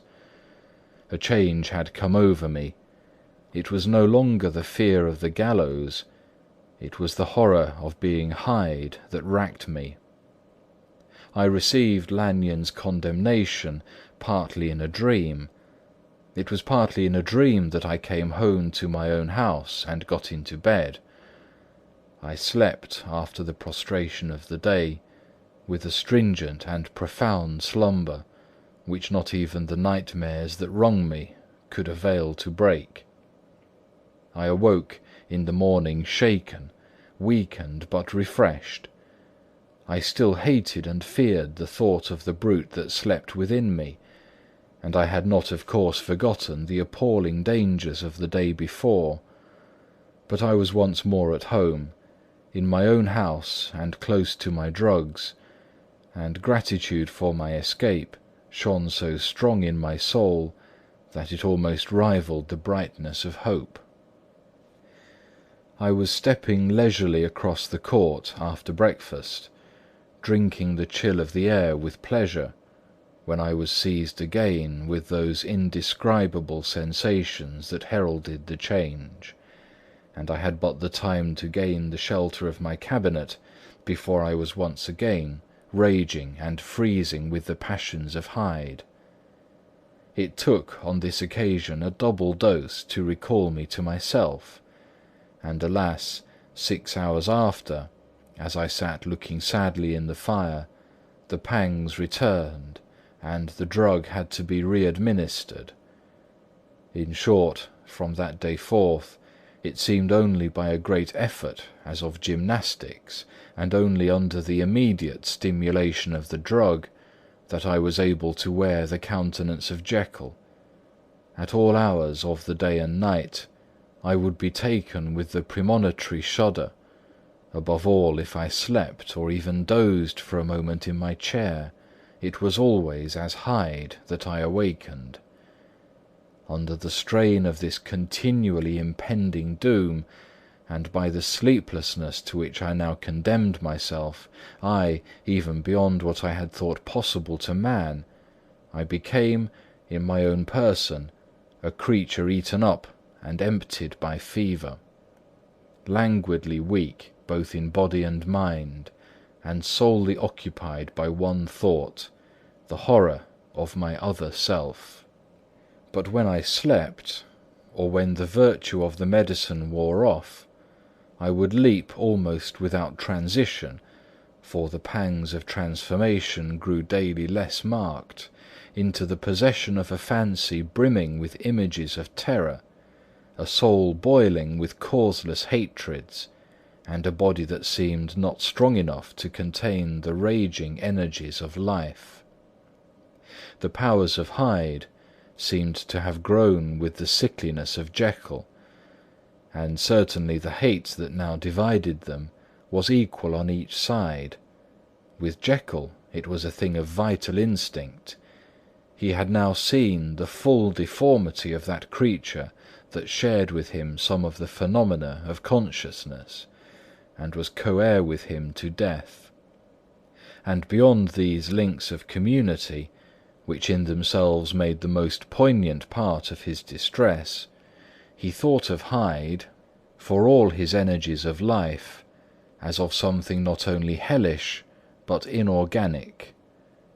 This was the shocking thing, that the slime of the pit seemed to utter cries and voices, that the amorphous dust gesticulated and sinned, that what was dead and had no shape would usurp the offices of life, and this again, that insurgent horror was knit to him closer than a wife, closer than an eye, lay caged in his flesh, where he heard it mutter and felt it struggle to be born, and at every hour of weakness and in the confidence of slumber prevailed against him and deposed him out of life. The hatred of Hyde for Jekyll was of a different order. His terror of the gallows drove him continually to commit temporary suicide and return to his subordinate station of a part instead of a person. But he loathed the necessity, he loathed the despondency into which Jekyll was now fallen, and he resented the dislike with which he was himself regarded. Hence the ape-like tricks that he would play me, scrawling in my own hand blasphemies on the pages of my books, burning the letters and destroying the portrait of my father. And indeed, had it not been for his fear of death, he would long ago have ruined himself in order to involve me in the ruin. But his love of life is wonderful. I go further. I, who sicken and freeze at the mere thought of him, when I recall the abjection and passion of this attachment, and when I know how he fears my power to cut him off by suicide, I find it in my heart to pity him. It is useless, and the time awfully fails me, to prolong this description. No one has ever suffered such torments, let that suffice.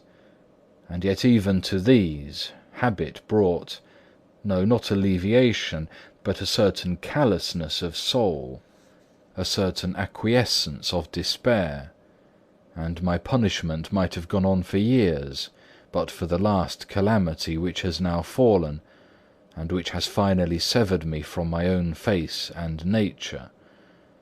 My provision of the salt, which had never been renewed since the date of the first experiment, began to run low. I sent out for a fresh supply, and mixed the draught. The ebullition followed, and the first change of colour, not the second. I drank it, and it was without efficacy. You will learn from Paul how I have had London ransacked. It was in vain, and I am now persuaded that my first supply was impure, and that it was that unknown impurity which lent efficacy to the draught. About a week has passed, and I am now finishing this statement under the influence of the last of the old powders.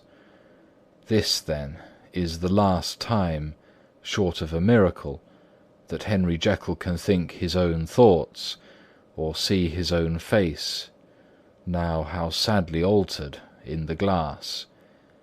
Nor must I delay too long to bring my writing to an end, for if my narrative has hitherto escaped destruction, it has been by a combination of great prudence and great good luck. Should the throes of change take me in the act of writing it, Hyde will tear it in pieces. But if some time shall have elapsed after I have laid it by, his wonderful selfishness and circumscription to the moment will probably save it once again from the action of his ape-like spite. And indeed the doom that is closing on us both has already changed and crushed him. Half an hour from now, when I shall again and forever re-indue that hated personality, I know how I shall sit shuddering and weeping in my chair, or continue, with the most strained and fear-struck ecstasy of listening, to pace up and down this room, my last earthly refuge, and give ear to every sound of menace. Will Hyde die upon the scaffold, or will he find the courage to release himself at the last moment? God knows. I am careless. This is my true hour of death, and what is to follow concerns another than myself. Here then, as I lay down the pen and proceed to seal up my confession, I bring the life of that unhappy Henry Jekyll to an end. End of The Strange Case of Dr. Jekyll and Mr. Hyde.